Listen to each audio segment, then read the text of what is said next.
Mes chers amis, bonjour. Je sais que c'est pénible après un déjeuner aussi copieux de reprendre ses forces. Et nous avons l'énorme plaisir d'écouter en début de session, une session qui a été consacrée à l'infertilité ou à la stérilité du couple. Et nous aurons l'énorme plaisir d'écouter Dr Charlotte Dupont, qui nous arrive de Paris, qui va nous parler du mode de vie et fertilité des couples. La prévention est-elle la solution? Alors, Dr Dupont travaille à Paris. Elle est, je pense, excusez-moi, page 8, voilà, j'ai déjà. Elle est maître de conférences universitaires, praticien hospitalier, et elle est co-directrice d'un diplôme universitaire, biologie de la reproduction, la pratique au laboratoire. Je sais qu'elle est aussi, je pense, responsable de l'unité SECOS sur la préservation de la fertilité, dons de gamètes, andrologie et AMP. Elle a un brevet déposé aussi en juillet 2020 sur Infertile Score, système procédé et programme d'ordinateur de fourniture d'une évaluation d'un risque médical. Docteur Dupont, le parterre est à vous.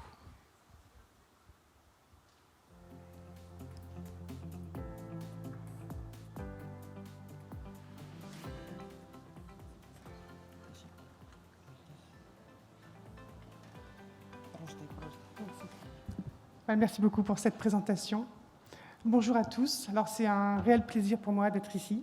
Donc, je remercie le comité d'organisation et le professeur Chabraoui en particulier de m'avoir invité à être ici aujourd'hui pour vous parler mode de vie et fertilité des couples, voilà, qui est un sujet qui me tient à cœur. Alors, effectivement, on observe depuis quelques années un intérêt croissant pour l'impact du mode de vie sur la santé et notamment sur la santé reproductive. Et on observe également un parallélisme entre la baisse de la fertilité. On a vraiment l'impression, et voilà, il y a des études qui commencent à montrer une diminution de la fertilité des couples et une augmentation de la fréquence des modes de vie non optimaux qui vont entraîner surpoids, obésité, désordre métabolique. Alors, ce n'est pas si simple que ça, donc on va voir qu'il y a de très nombreux facteurs qui sont impliqués, et c'est ce que je vais vous décrire maintenant. Alors, quelque chose qui est très bien connu, ça, depuis de très nombreuses années, les gynécologues connaissent ça très bien, c'est en cas de surpoids ou d'obésité de la femme, eh bien, on a un risque augmenté d'infertilité. Et là, il y a de nombreuses études épidémiologiques qui ont mis ça en évidence, et depuis de très nombreuses années. Et ça a surtout été observé au départ avec, en cas de surpoids et d'obésité, on a une augmentation du délai nécessaire à concevoir. La prévalence de l'infertilité se majore quand l'IMC, l'indice de masse corporelle, dépasse 24 kg par mètre carré. Donc, ce n'est pas très élevé, c'est le début du surpoids. Donc, dès ce moment-là, on commence à avoir un risque. Et il y a un effet dose-réponse, puisque chaque unité d'IMC supplémentaire fait perdre 8% de chances de grossesse. Alors, comme je vous le disais, il y a de nombreuses études qui ont évalué ça, des grosses études épidémiologiques, et donc je vous en présente une deuxième. Je la trouvais intéressante parce qu'ils ont essayé de présenter les choses de différentes manières. Plus de 7000 femmes ont été incluses. Il a été observé qu'il y avait une baisse de la fécondabilité de 8% chez les femmes en surpoids, 18% chez les femmes obèses. Donc, c'est des chiffres qui sont importants. Et puis, si on prend les chiffres un petit peu différemment, les auteurs ont montré qu'il a fallu 1 mois de plus aux femmes en surpoids pour être enceintes, 2 mois de plus pour les femmes obèses. Et puis pareil, en manipulant les chiffres différemment, il a fallu 3 mois de plus pour que 75% des femmes en surpoids soient enceintes et 9 mois de plus, ce qui est énorme, pour que 75% des femmes obèses soient enceintes.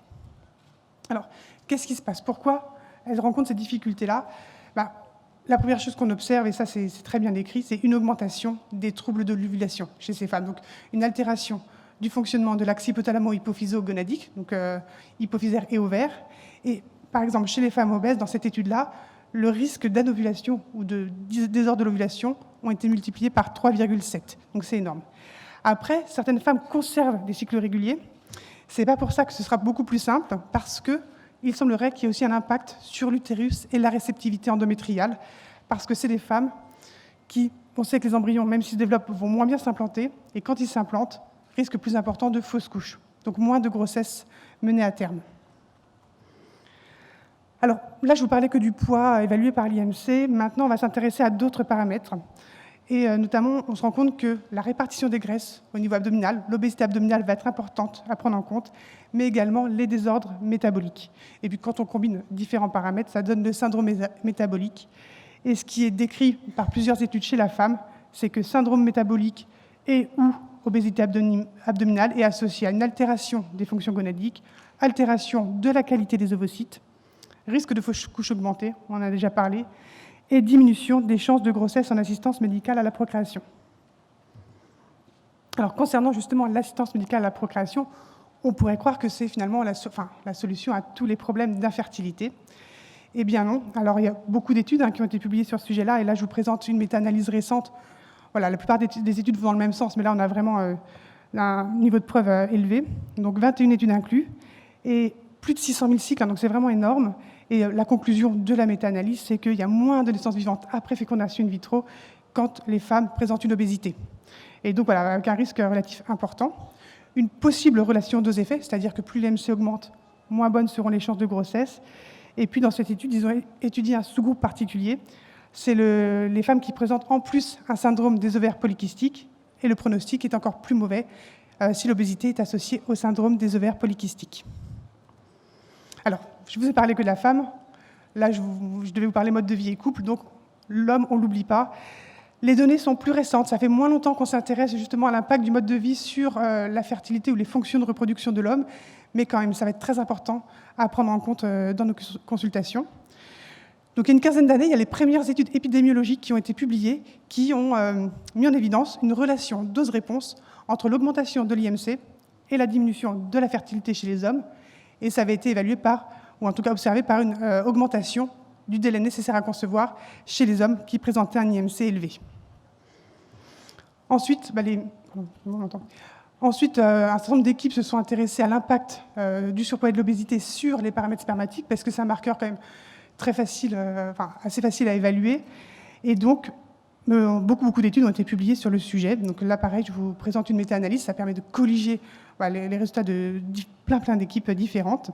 Et là, ce qu'on peut observer sur cette méta-analyse, c'est qu'il y a une courbe en J entre l'IMC de l'homme et le risque de présenter une diminution du nombre de spermatozoïdes, c'est-à-dire une azoospermie ou une oligozoospermie. Alors, courbe en J, ça veut dire qu'il ne faut pas oublier les hommes qui ont un IMC trop bas, inférieur à 18,5, et souvent, on a tendance à les oublier, et eux, ils sont à risque d'avoir une diminution du nombre de spermatozoïdes. Et par contre, de l'autre côté, en cas de surpoids et d'obésité, on voit que plus l'IMC augmente, plus le risque de présenter cette diminution du nombre de spermatozoïdes augmente.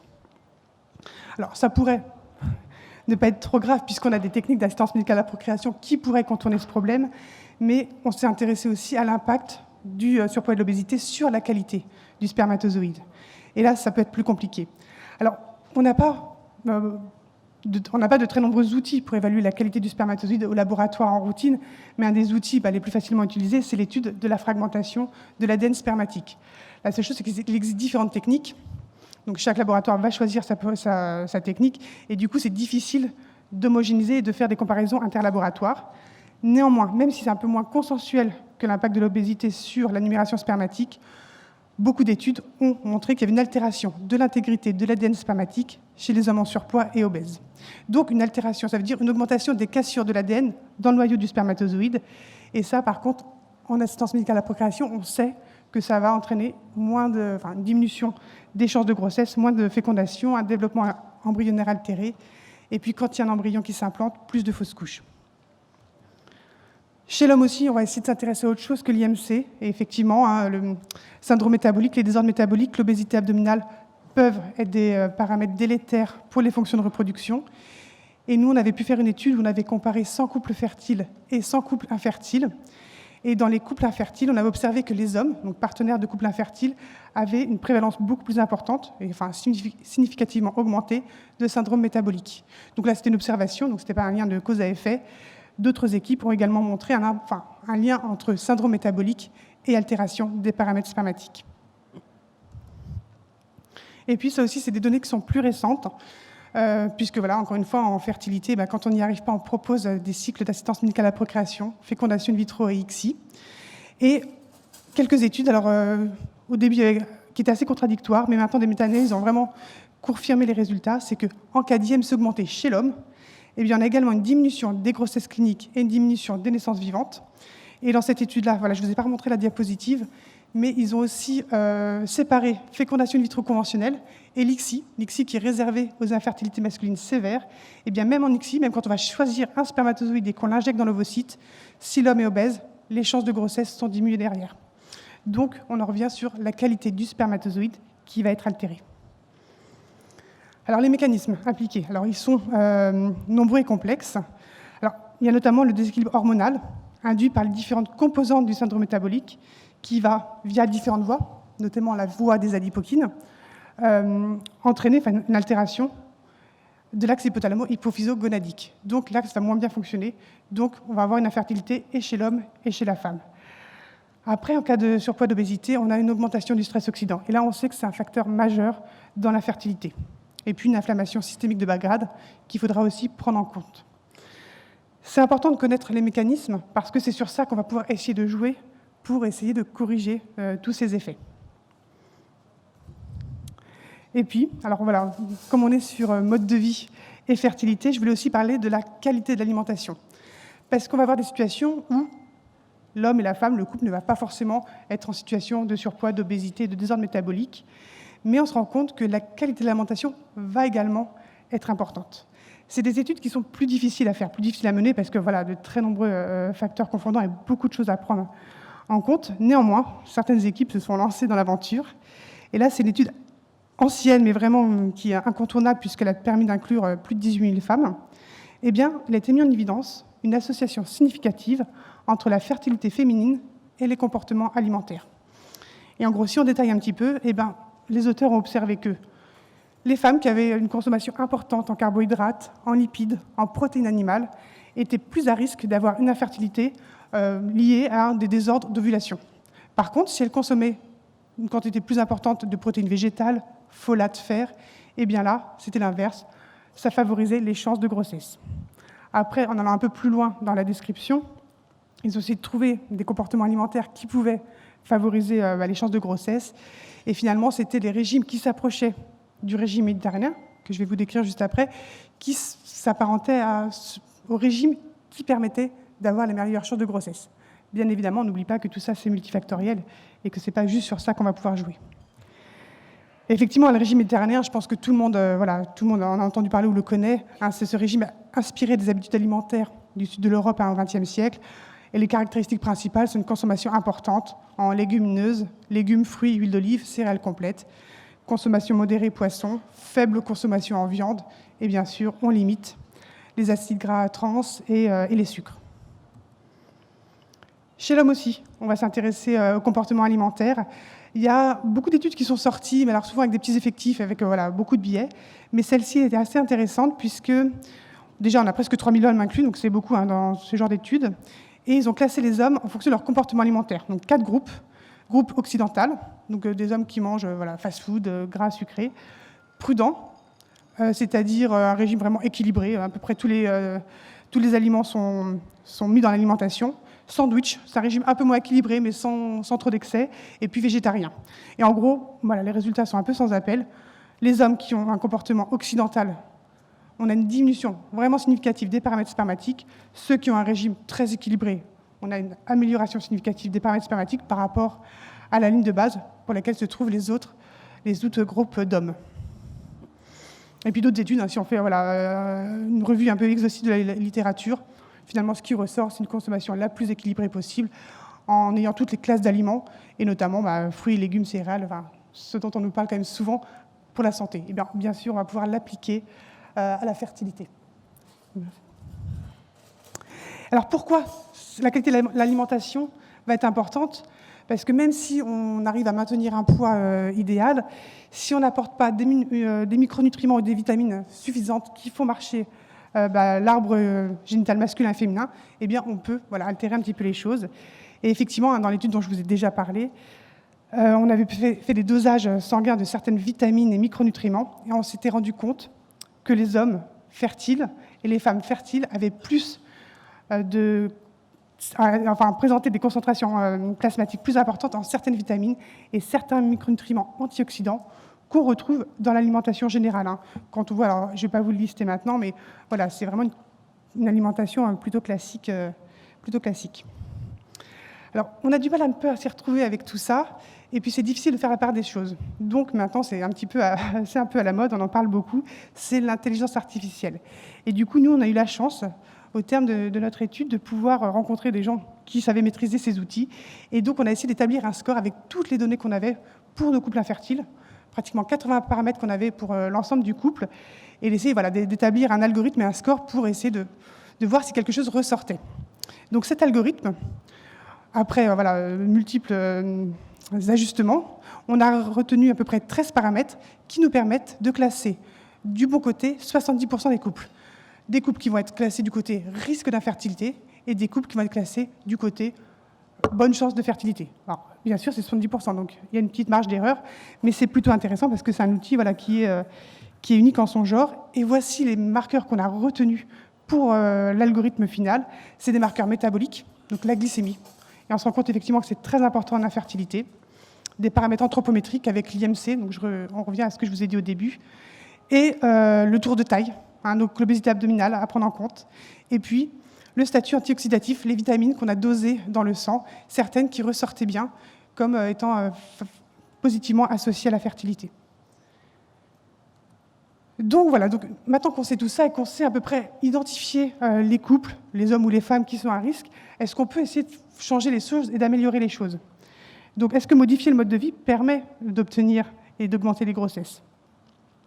Chez la femme, c'est connu depuis très longtemps qu'en cas de surpoids et d'obésité, s'il y a une perte de poids, on peut améliorer les choses.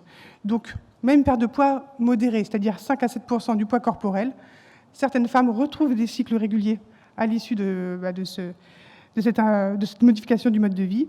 Et puis, à court terme, on obtient des grossesses spontanées. En assistance médicale à la procréation, pareil, donc il y a certaines études qui ont montré une amélioration des chances de naissance vivante chez les femmes qui ont perdu du poids avant la FIV. Chez l'homme, il y a un peu moins d'études. Ce qui est très bien décrit, c'est que perte de poids chez l'homme en surpoids obèse est associée à une normalisation du bilan hormonal. Sur les paramètres spermatiques, les études sont beaucoup plus, il y en a très très peu, avec de très faibles effectifs. Bon, celles qui ont été publiées montrent une amélioration des paramètres spermatiques en cas de perte de poids, mais on reste prudent sur les conclusions. Et puis la qualité de l'alimentation. Donc il y a une équipe en Hollande qui depuis des années travaille sur ce sujet-là, qui essaye d'aider les couples à modifier leur mode de vie, notamment l'alimentation. Alors déjà, il y a une dizaine d'années, ils avaient établi un score de risque alimentaire qui était associé à, s'il augmentait, à de plus faibles chances de grossesse en assistance médicale à la procréation. Ensuite, cette équipe a essayé de développer des outils numériques pour accompagner les couples, et notamment un coaching personnalisé sur mobile. Alors déjà, ils ont publié une première fois pour montrer que les couples étaient compliants, une bonne partie étaient compliants, et que si ils suivaient bien les recommandations, ils amélioraient leur score de risque nutritionnel, et ils ont montré aussi que c'était associé à de meilleures chances de grossesse, et naturelles, et en assistance médicale à la procréation. Donc voilà, c'est des études qui sont importantes, pas faciles à faire, mais qui nous montrent qu'on peut quand même intervenir. J'ai encore 3 minutes. Ben voilà. Donc on arrive au bout. Donc pour conclure, finalement, le mode de vie des couples, il va être important à prendre en compte quand on fait le bilan de fertilité. Clairement, je vois depuis quelques années que les médecins de la reproduction vont vraiment commencer à en tenir compte, alors qu'il y a une dizaine d'années, ça passait un peu plus de côté. Et ce qui est important, c'est qu'on voit que c'est réversible. Donc, il y a peut-être quelque chose à faire. Après, toute la difficulté, ça va être de pouvoir évaluer la balance bénéfice-risque, puisque quelquefois, on va recevoir des couples dont la femme est âgée, et on n'a pas forcément 1 ou 2 ans devant nous pour pouvoir modifier les choses. Donc là, ce sera évalué au cas par cas ce qu'on peut proposer. Dans l'idéal, il faudrait proposer une prise en charge préconceptionnelle multidisciplinaire. Ça, c'est l'idéal sur le papier. Dans la réalité, c'est pas si simple que ça. Mais du coup, pourquoi pas s'aider de ces outils numériques qui existent. Les couples, maintenant, donc c'est des couples jeunes qui sont très au fait des nouvelles technologies. Donc peut-être qu'on pourra, par ce biais-là, essayer d'améliorer les choses. Et puis, dernière chose, c'est que nous, les couples, on les voit vraiment quand il y a un désir d'enfant et que ça fait très longtemps qu'ils essayent. Mais peut-être, il faudrait arriver à avoir une politique plus de prévention, et c'est-à-dire d'informer les jeunes gens beaucoup plus tôt de ces risques. Alors, on les connaît sur les risques cardiovasculaires et de maladies, mais sur la fertilité, c'est peut-être moins connu.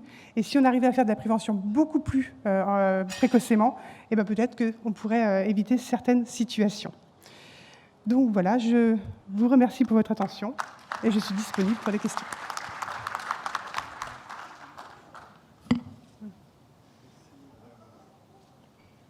Un problème de micro.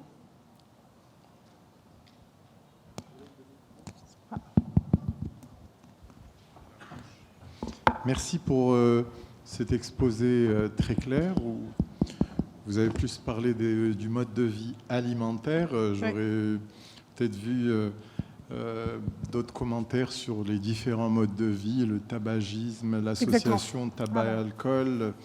Ça aurait peut-être davantage éclairé l'assistance et les jeunes. En tout cas, peut-être que ça laissera le temps à quelques questions au niveau de la salle. Est-ce qu'il y a des questions ou des commentaires? Justement, tant que j'ai le micro, j'en profite pour rebondir, pour vous dire, oui, juste un commentaire justement par rapport au qui dit mode de vie, il dit également tabac et alcool. Mais complètement. Et nous, particulièrement dans notre structure, on a beaucoup analysé les hommes fumeurs et les hommes fumeurs et avec consommation d'alcool. Il y a un assez beau travail qui a été fait sur plusieurs centaines de patients et qui ont montré l'effet potentiel de l'alcool sur le tabac. Donc, et avait une aggravation importante de la fragmentation de l'ADN, même en termes de numération au niveau du spermogramme. Les hommes fumeurs avaient une altération au niveau de leur spermiogénèse. Quand ils fument et qu'ils boivent, ils avaient une altération plus importante, mais quand ils n'étaient que buveurs, il n'y avait pas beaucoup d'impact. Donc voilà, c'était des choses. Alors, monsieur, il y a une question. Merci Charlotte pour l'excellent résumé. J'avais juste une question qui était peut-être un peu biaisée. Est-ce qu'on a assez de recul sur l'influence potentielle du régime vegan sur la fertilité, puisqu'on était dans l'alimentation? Puisque tu as montré qu'il y a des problèmes s'il y a des carences en fer, folate, mais que par contre les protéines animales avaient un effet plutôt bénéfique, si j'ai bien compris la diapo. Donc, protéines animales, non, justement, il vaut mieux les éviter. Végétales, pardon. Voilà, végétales, oui. Alors non, c'est une question qui revient souvent parce qu'il n'y a pas eu d'études de fait. Il n'y a pas eu d'études, donc sur le régime vegan, je n'ai pas du tout la réponse. Après, on pense que le régime vegan va entraîner des carences en certains micronutriments et donc il n'y a pas vraiment d'études. Après, quand on a des patientes qui se présentent en expliquant qu'ils ont ce type de régime, on essaye de les orienter, pas pour tout changer, mais vraiment de s'assurer qu'ils ont un bon mode de vie. Après, il y a quelque chose dont je n'ai pas parlé du tout, c'est la prise de compléments alimentaires. C'est pas du tout à proposer en première intention, mais ça peut être utile dans certaines situations parce que c'est des vitamines qui vont apporter des antioxydants et peut-être compléter certaines carences. Et bien évidemment, voilà, l'objectif, c'est d'abord d'essayer de modifier le mode de vie et après de pouvoir arriver à ce niveau-là. Et pour revenir sur le tabac, bien évidemment, ça c'est fondamental. Là, en 20 minutes, on ne pouvait pas parler de tout. Le tabac, ça fait longtemps quand même que c'est rentré dans les mœurs et qu'on pose la question, on essaye d'orienter les couples. Sur l'alcool, effectivement, il n'y a pas grand-chose. Et ça, c'est très intéressant ce que vous me dites, parce que moi, je n'ai jamais vu ces papiers-là, et peut-être que vous allez pouvoir publier. Je vous le souhaite, parce que effet cumulatif, ça, c'est sûr. Et donc, c'est très... Ah bon, écoutez, il faut que je le sorte, parce qu'effectivement, il y a quelque chose aussi, il y a certaines études qui ont montré, là, je ne l'ai pas montré non plus, effet cumulatif, même dans le couple. Donc, s'il y a juste le tabac, bon, voilà, mais s'il y a le tabac, plus l'obésité, plus monsieur qui boit, et plus, voilà, tout cumulé, on aggrave encore plus les risques. Donc... Et on sait qu'on ne pourrait pas toujours tout éliminer. Nous, on ne force pas les gens à arrêter de fumer. On les informe. Après, on n'est pas à leur place. Mais voilà, si vous arrêtez diminuer un peu les cigarettes, si vous perdez un peu de poids, si vous faites un peu d'activité physique, voilà, c'est pas tout faire parfaitement, mais essayer d'avancer un peu dans le bon sens. Merci, Dr Dupont, pour votre excellente présentation. Moi, j'aimerais revenir sur quelques petits aspects pratiques qui concernent la prise en charge en fait, des couples infertiles et qui sont en relation avec, je dirais, le mode de vie. Premièrement, comment vous faites pour effectivement explorer, je sais que vous travaillez dans un laboratoire de biologie à Tenon, et voilà, donc un langage entre biologistes, comment vous faites pour, je dirais, bien statuer, explorer la situation et l'équilibre, par exemple, antioxydants, quels sont les paramètres que vous utilisez qui vous donnent une idée sur effectivement le statut nutritionnel et protecteur contre l'oxydation, ça d'une part, et d'autre part sur la même optique, donc étant donné que la nutrition change, un impact très important sur la fertilité. Pour la prise en charge, je sais que là c'est très déterminant, hein, Bien sûr, c'est Donc, fondamental. est-ce que, par exemple, pour les jeunes, les couples jeunes, est-ce que vous donnez plus de temps pour se lancer tout d'abord dans le changement de mode de vie et connaître mieux leur mode de vie, ou bien directement vers les prises en charge classiques, Oui. surtout pour les gynécos? C'est ça, pour les gynécos. Alors, nous, au laboratoire, on a assez peu d'outils. Donc, bien sûr, le spermogramme qu'on fait tous. Et nous, pour l'instant, c'est pour évaluer vraiment l'impact d'un déséquilibre. Ça va être la fragmentation de l'ADN spermatique que nous, on évalue avec la méthode tunnel en cytométrie en flux. Il en existe d'autres qui sont tout à fait valables aussi. Ce on aimerait mettre en place, c'est l'étude du stress oxydant dans le plasma séminal. Il y a des équipes américaines qui le font. Et les données sont quand même assez encourageantes. Et je pense que ça pourrait vraiment être intéressant. Et peut-être plus précis que la fragmentation de l'ADN, qui est un test indirect. Donc ça, on va essayer de le développer. Et on retarde assez peu les prises en charge pour cette indication-là. On informe les patients et pour l'instant, on est en train de développer, on n'a pas encore assez d'outils pour pouvoir accompagner les couples sur ces modifications. Dans l'idéal, c'est ce que je vous dis, c'est vraiment un suivi multidisciplinaire et en vrai, à l'hôpital, c'est pas si simple que ça. Donc, on se donne plus de temps pour les couples jeunes, mais on ne va pas non plus les faire attendre longtemps parce qu'ils sont quand même en demande et voilà. Merci beaucoup pour votre Merci intervention. à tous. Merci. Merci. Donc, on passe à la deuxième présentation, mais avec docteur Cherami, professeur Ben Ahmed. Mais avant de passer... Donc, vous venez, professeur Ben Ahmed. Je précise qu'il y a un atelier en parallèle organisé par Roche. Donc, les gens qui sont intéressés à y participer, donc, ils peuvent partir, je pense, à une salle...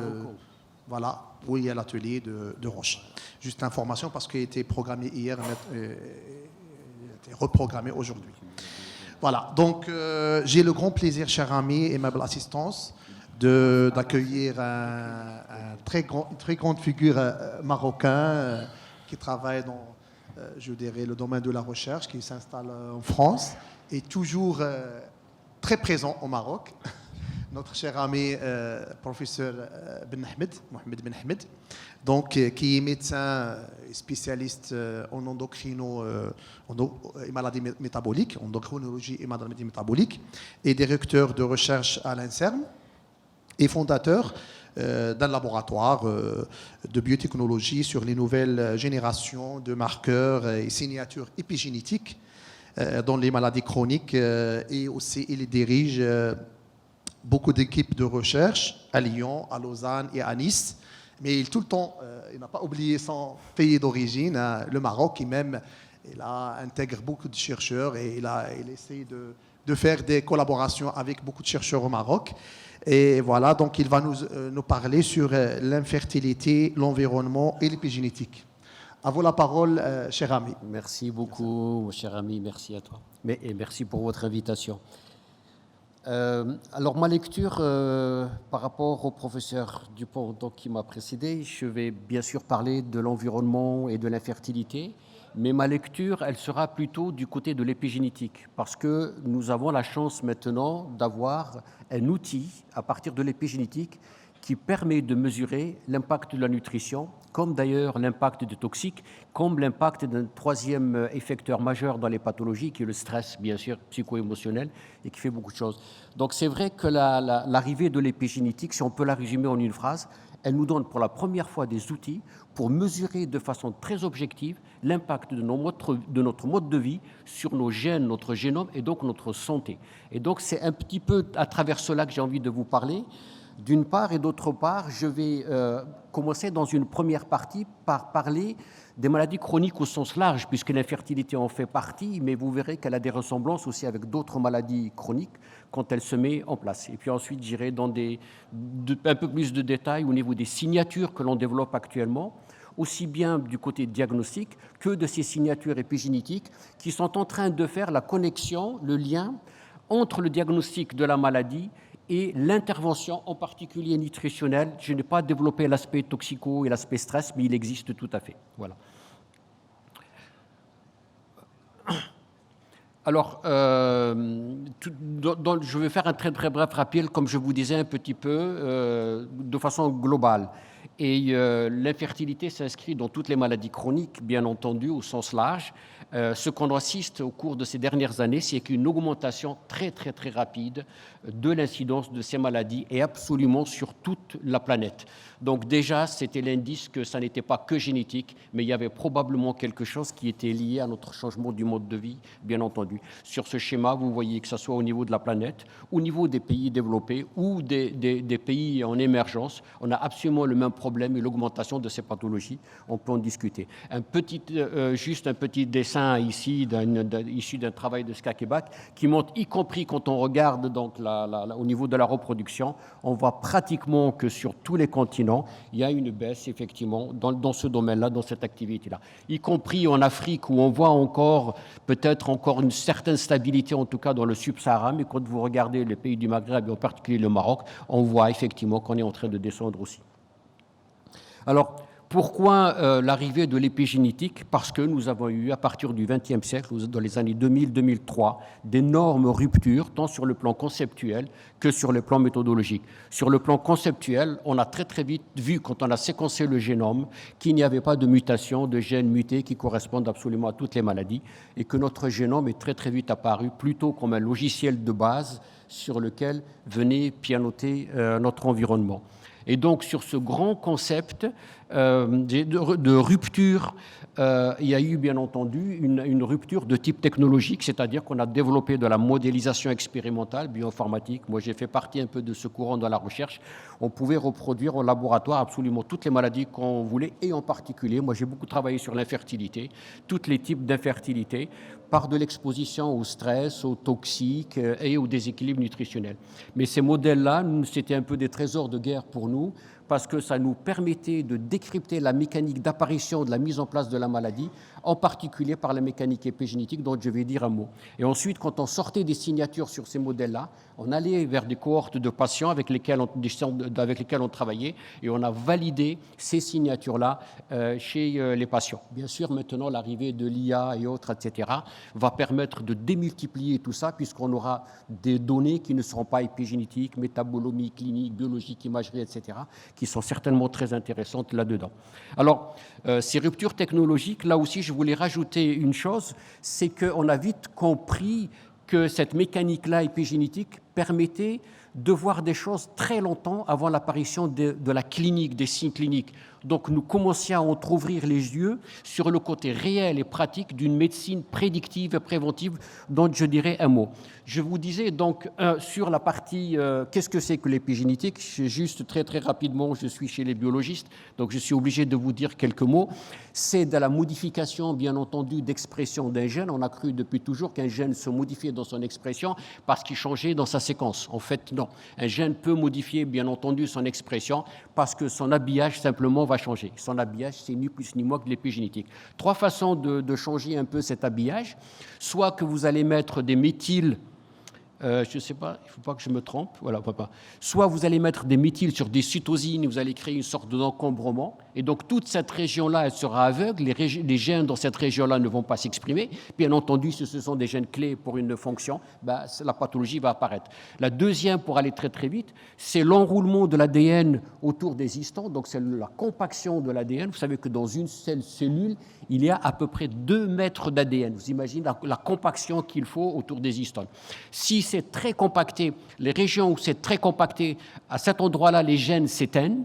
Et là où il y a une décompaction, à ce moment-là, les gènes s'expriment. Donc vous n'avez pas besoin de changer la structure du gène pour changer tout ça. Et puis, une troisième façon de changer l'expression, en tout cas le niveau d'expression, par exemple, d'une protéine sans toucher à la séquence, c'est ce qu'on appelle les ARN non codants. Vous savez que nous faisons des ARN codants, c'est les ARN messagers, et il se trouve, là aussi ça a été une surprise dans les années 2000, nous ne dépassons pas 3% de l'expression de notre génome pour les ARN messagers.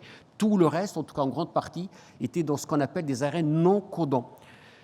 Les ARN non codants, donc ce sont des ARN, il y a des petits inférieurs à 20 nucléotides ou longs supérieurs à 200 nucléotides qui vont simplement s'exprimer, mais ne se transformant jamais en protéines, d'où le terme de non-codants. Je vous dirai tout à l'heure à quoi ils servent, et je vais beaucoup présenter aujourd'hui de données autour de ces ARN non-codants, et vous verrez toute leur importance dans le diagnostic autour de l'infertilité, mais aussi la connexion qu'ils vont faire entre la nutrition, les toxiques et le stress, mais je parlerai plus de la nutrition, et la prise en charge dans certains cas d'infertilité, dont le professeur Dupont avait parlé tout à l'heure. Alors, en un mot, c'est quoi cette épigénétique? C'est une révolution parce qu'elle a changé la conception du monde vivant. Tout n'est pas prédéterminé comme on le pensait, donc écrit dans l'ADN, la génétique, mais en fait c'est notre mode de vie, donc on l'a dit tout à l'heure largement, le monde extérieur qui va contrôler nos gènes. Et on est passé en quelque sorte d'une sorte de fatalité où on ne pouvait rien à une sorte de responsabilité. Dernièrement, dans le mot responsabilité, un ami m'a appris qu'il y avait le mot réponse. Donc ça veut dire c'est la réponse que nous allons apporter, bien sûr. Alors, l'épigénétique aussi, et c'est là quelque chose de très important, elle est capable de mesurer avec ses signatures l'état de votre bonne santé comme l'état de passage à la maladie. Et donc, on a une nouvelle génération d'outils actuellement qui nous permettent d'entrer dans ce nouveau paradigme de la médecine que je vous disais, la médecine 4P, pour prédictive, préventive, personnalisée et participative. Et puis surtout, tout à l'heure, ça a été abordé aussi, c'est que l'épigénétique offre énormément d'espoir maintenant parce qu'on voit cette notion de réversibilité des pathologies. Donc on voit où les changements ont lieu et on sait qu'on peut les impacter, puisque c'est notre monde extérieur qui le fait, de manière soit à arrêter un processus, le ralentir, ou même l'inverser dans certaines situations. Je parle des maladies chroniques au sens très large. On peut, si vous êtes intéressé, on peut donner des exemples. Aujourd'hui, donc, c'est quoi une maladie ou chronique au sens large avec les infertilités? Il reste un peu de génétique, bien sûr. On pense que c'est autour de 10%. Et surtout, le mode de vie dont on est en train de vous parler. Et ce mode de vie, il faut savoir quelque chose, très probablement, cette altération de mode de vie qui va donner ces maladies chroniques, y compris l'infertilité, probablement que l'histoire commence très très tôt. Parce que nous savons que dans la période des 1000 jours, il y a une fragilité de notre épigénome et il est très probable que l'impact de l'environnement à cette époque laisse des traces définitives pour les maladies. D'où s'il y a une zone où il faut protéger, j'allais dire c'est la zone préconceptionnelle, la période de grossesse et les 2 premières années de la vie. Bien sûr, les nutritions, les toxiques, on a parlé tout à l'heure, et le stress, tout ça est impacté via la mécanique épigénétique. Pardon, je voulais revenir en arrière, oui.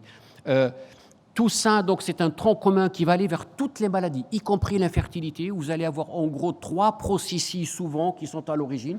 Vous allez avoir une inflammation de bas grade qui se met en place lorsqu'il y a une altération du mode de vie.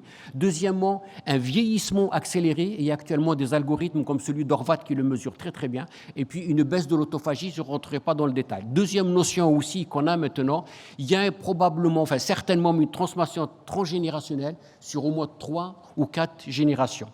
Alors, ce qui nous intéresse quand on est là, et pour résumer un peu les choses, c'est que toutes ces connaissances nous ont permis d'avoir un peu ce regard. Vous voyez ici la transition de la bonne santé vers la maladie. Vous voyez une période en gris, on est en bonne santé, ça bouge un petit peu, et puis vers le haut, en rouge, on passe à la maladie. Alors, ce qui est très, très intéressant, c'est cette période de transition entre les deux, puisque enfin nous avons des outils pour mesurer tout ça. Et il y a énormément d'enjeux à ce niveau et de recherche pour pouvoir stabiliser cette région ou éventuellement venir en arrière. On commence à avoir des outils à ce niveau. Maintenant, j'arrive à ces outils dans le domaine de l'infertilité. En gros, je vais faire un balayage très large. Je vous disais tout à l'heure, en gros, vous voyez devant vous les 3 marques de l'épigénétique, la méthylation, les modifications des histones et puis les petits ARN non codants.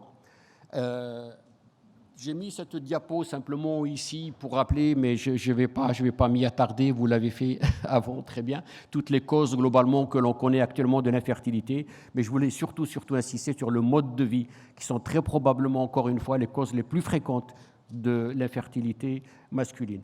Alors, qu'est-ce que c'est que les ARN non codants? Et on va rentrer là-dedans pour les emmener dans l'infertilité, puis après je dirai quelques mots sur l'interface avec la nutrition. Les ARN non codants, on a 2 types d'ARN non codants, les petits et les longs. Je parlerai aujourd'hui que des petits. Dans les petits, vous avez en gros 3 familles, les micro-ARN, les piRNA et les endo-siRNA. Aujourd'hui, je ne parlerai que des micro-ARN, c'est les plus populaires, ce sont ceux qu'on utilise le plus. et je ne dirai pas beaucoup de choses sur les longs non-codants. Si on résume, c'est quoi un micro-ARN? Ben, c'est un gène qui se transcrit d'abord au départ comme tous les gènes, avec une particularité, c'est que cet ARN et non-codant ne fait pas de protéines, mais ce sera un empêcheur de tourner en rond. Il va aller s'hybrider par séquence à la séquence de l'ARN messager et il va empêcher cet ARN messager de devenir une protéine. Donc voilà comment vous n'avez rien changé dans l'expression du gène, dans sa structure en tout cas, et vous avez la protéine qui disparaît parce que vous avez un petit ARN non-codant qui est apparu. Alors ces ARN messagers, pourquoi ils sont très intéressants? Pourquoi? Parce qu'ils sont circulants, ils se modifient dans l'organe malade, mais surtout, ils se modifient dans tout ce qui est circulant. Donc ça donne des marqueurs non invasifs très intéressants. On peut les doser dans le sang, dans la salive, dans les urines, dans la lymphe, etc. Et dans le plasma et le sérum, c'est là où on les mesure. De plus, il y a énormément de travaux à ce niveau. Donc on peut les isoler très facilement, je dirais un mot, donc ce n'est pas quelque chose de compliqué, les détecter facilement et ça en fait de très bons marqueurs. C'est des marqueurs dans le domaine du diagnostic simple, mais très intéressants dans le domaine du pronostic lorsqu'il y a des pathologies déjà en place, très intéressant ce que je vous disais dans le prédictif et y compris dans le theranostic aussi. Alors maintenant, parce que c'est difficile, il y a énormément de travaux quand vous faites en 2022 qui sont sortis sur les petits ARN non codants, c'est sûr, et la fertilité. Beaucoup du côté masculin, un peu moins encore du côté féminin. Mais du côté masculin, vous voyez, mais c'est juste un état de lieu que je vous ai mis ici, vous voyez au niveau du testicule et de la spermatologie de l'épididyme. Vous avez toute la cartographie qui est faite maintenant au niveau des spermatogonies, des spermatocytes, spermatosides, etc. On en connaît tout, et au niveau même de la maturation épididymaire. Je ne vais pas rentrer dans le détail, c'est simplement pour vous montrer la quantité de travail qui est faite à ce niveau. Et vous voyez, une fois qu'on a décrit l'état un peu physiologique de la gonade, maintenant on commence à avoir des signatures en fonction des pathologies. Vous voyez l'azospermie, l'olégoazospermie, l'ozégoasténospermie, etc. Nous commençons à avoir de grandes signatures à partir du micro-RN. Nous avons beaucoup travaillé, je vous donnerai un exemple tout à l'heure, sur les oligospermies, les anomalies là-dedans. Donc là aussi, c'est simplement pour vous dire, des travaux se font et il y a énormément de signatures qu'on est en train d'accumuler. Alors ce que nous faisons actuellement un petit peu dans la plateforme que tu décrivais tout à l'heure, c'est de partir de ces données-là, de travailler avec des services cliniques et de sortir des signatures maintenant ensemble pour pouvoir les utiliser et améliorer le diagnostic, le pronostic et éventuellement le choix des différentes thérapeutiques qu'on peut faire. C'est ça qui nous intéresse. Alors, je voulais vous dire un mot, parce que je vous ai parlé des maladies chroniques et de l'infertilité. Je vous dis c'est une maladie chronique comme une autre. Dans notre laboratoire à l'INSERM, nous avons fait un travail un petit peu avec la même approche. Nous avons construit un modèle expérimental de l'infertilité en exposant donc nos modèles animaux à des toxiques et à des déséquilibres nutritionnels. Nous avons obtenu une très belle infertilité chez eux, bien entendu, qui est apparue à l'âge adulte. Et là, vous voyez ici, nous avons sorti des signatures micro-RN très intéressantes. Et si vous regardez bien, on a sorti 3 types de signatures, 3 types de micro-RN, le 101, le 29 et le 18. Nous avons identifié les cibles de ces micro-ARN et nous avons montré comment ils vont entraîner une apoptose massive de la lignée germinale et l'animal sera définitivement stérile.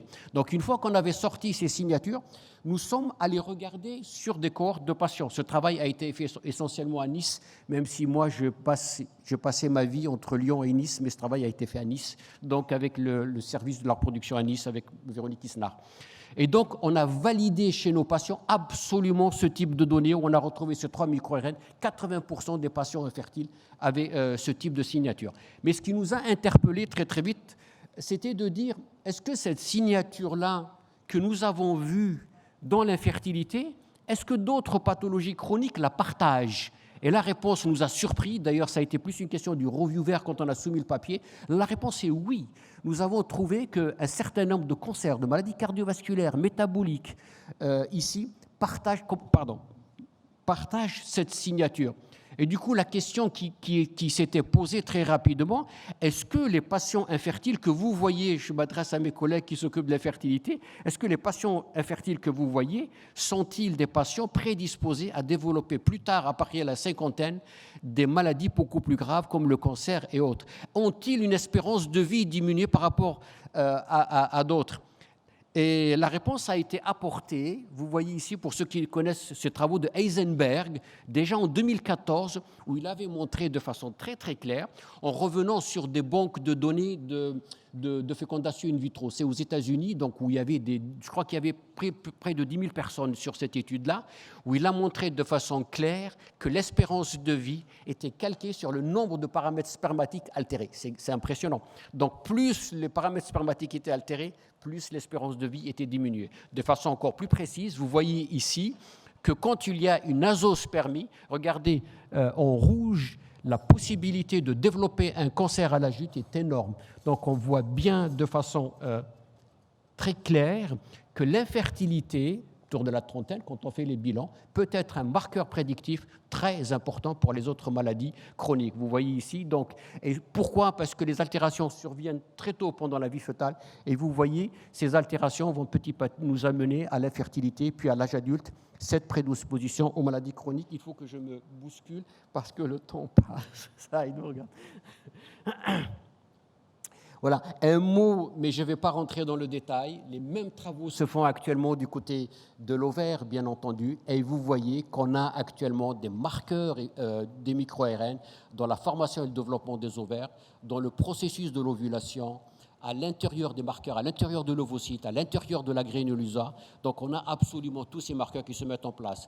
De même, j'irai très vite là aussi, c'est juste pour vous montrer qu'il y a des travaux. Quand on prend les deux grosses pathologies, les ovaires polykystiques ou l'insuffisance ovarienne précoce, il y a énormément de signatures qui apparaissent. On sait exactement où ces micro-ARN tapent et on sait exactement l'étude qui a été faite. Et je continue, vous voyez là, c'est l'insuffisance ovarienne précoce. Vous voyez dans la FIV, c'est très intéressant aussi, on commence à avoir des marqueurs du bon pronostic ou du mauvais pronostic de la FIV. Et vous voyez par exemple ici, je n'irai pas plus loin, 3 micro-ARN qui semblent être clés dans le mauvais pronostic de la FIV, 372, le 645 et le 191. Voilà, donc de plus en plus de preuves existent actuellement sur les micro-ARN comme un élément du diagnostic. C'est facile à isoler, c'est facile à aller vers. On est dans la standardisation au niveau des analyses médicales.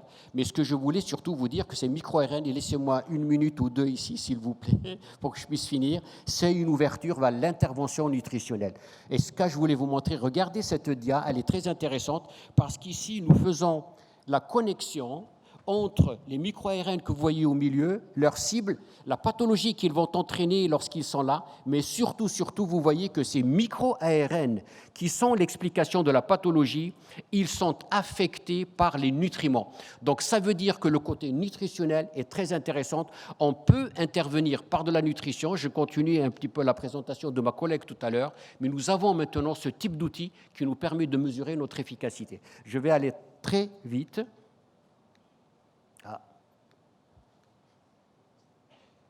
Ça ne passe pas?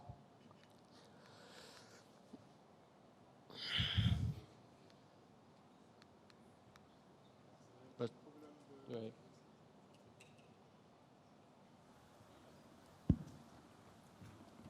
Il y a un petit souci. Sur le pointeur, s'il vous plaît. Voilà. C'est bon. Là, ça marche. Et vous voyez donc, pour la première fois, on est entré, je vais très vite, dans la conjonction maintenant entre les nutriments et notre ADN, et ce schéma, il le montre très très bien.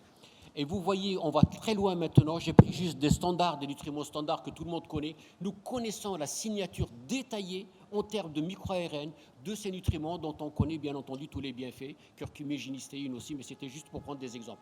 Un mot, on ne peut pas parler de nutrition actuellement sans parler de microbiote. Le microbiote est en train de prendre une dimension extraordinaire dont la prise en charge nutritionnelle absolument de toutes les pathologies et en particulier de l'infertilité. Je vais aller très très vite.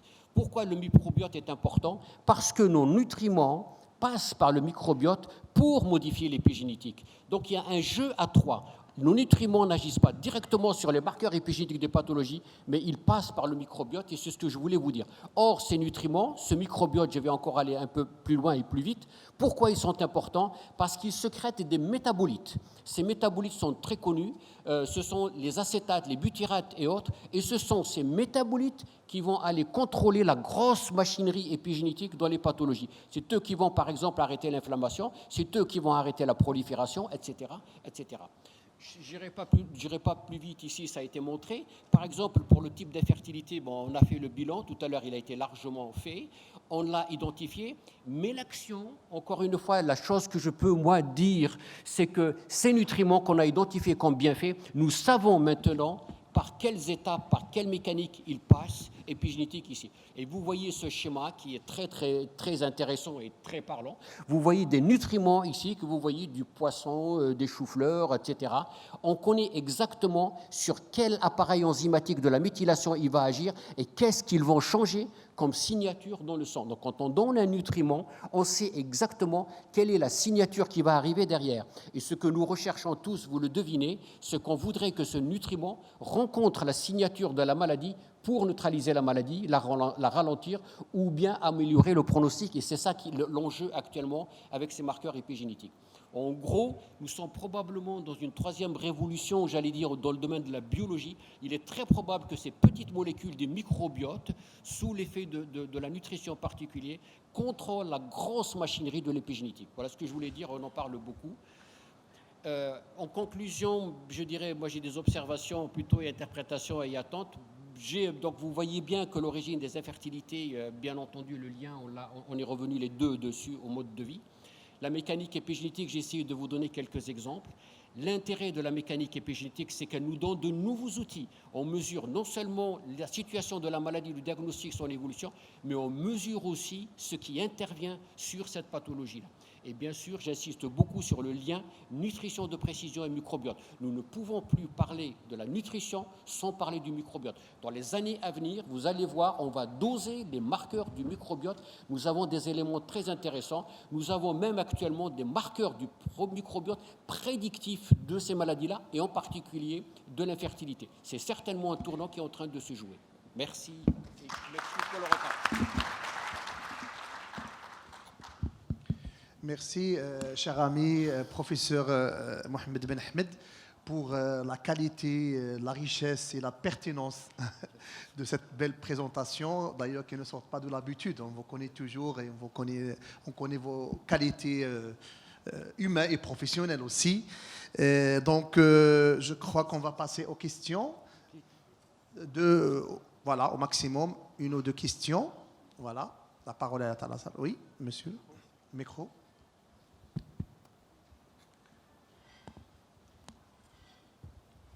Oui, bonjour. Bonjour. Vous avez parlé, d'abord, merci pour votre présentation, je suis là. Merci. Donc, vous avez parlé des micro-ARN comme outil diagnostique. Est-ce qu'on peut penser à ces micro-ARN comme, en fait, développer des molécules anti ces micro-ARN comme outil thérapeutique? C'est une très, très, très bonne question, bien entendu. J'ai évité un petit peu cet aspect. Non seulement ce sont des outils diagnostiques, mais ce sont des outils thérapeutiques extraordinaires. Bien sûr, ils sont impliqués dans la pathogénèse de la maladie, donc on imagine, et ils apparaissent très tôt, c'est pour ça qu'ils sont aussi prédictifs. Donc vous imaginez bien que ce sont des candidats extraordinaires, ils apparaissent tôt, si en les immobilisant ou en les neutralisant, bien entendu, on arrête le cours de la maladie, et ça c'est très très intéressant. Alors moi j'ai abordé le côté thérapeutique entre guillemets par la nutrition, bien entendu, parce que les nutriments semblent intervenir au même titre qu'un médicament ou qu'un produit chimique sur ces micro-ARN. Oui, c'est une très bonne question, il y a beaucoup de travaux dans ce sens. Merci. Est-ce qu'il y a d'autres questions? D'autres questions? On passe à la... Donc, rapidement, Sibin Ahmed, toute une petite question.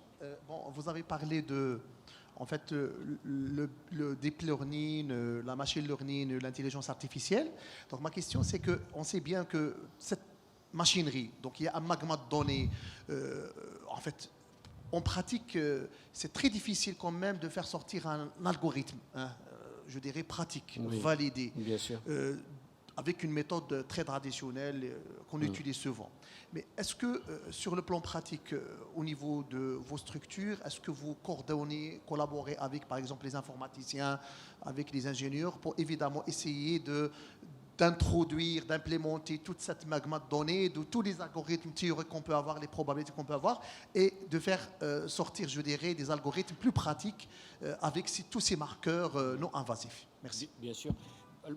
Nous, on travaille sur ça, beaucoup de monde travaille sur ça, parce que moi, je vous ai parlé d'une source seule pour du diagnostic, les petits ARN non codants. Il y a les longs non codants, il y a toute la partie gène, il y a toute la partie protéines. La partie métabolomique, elle est fascinante, elle va avec.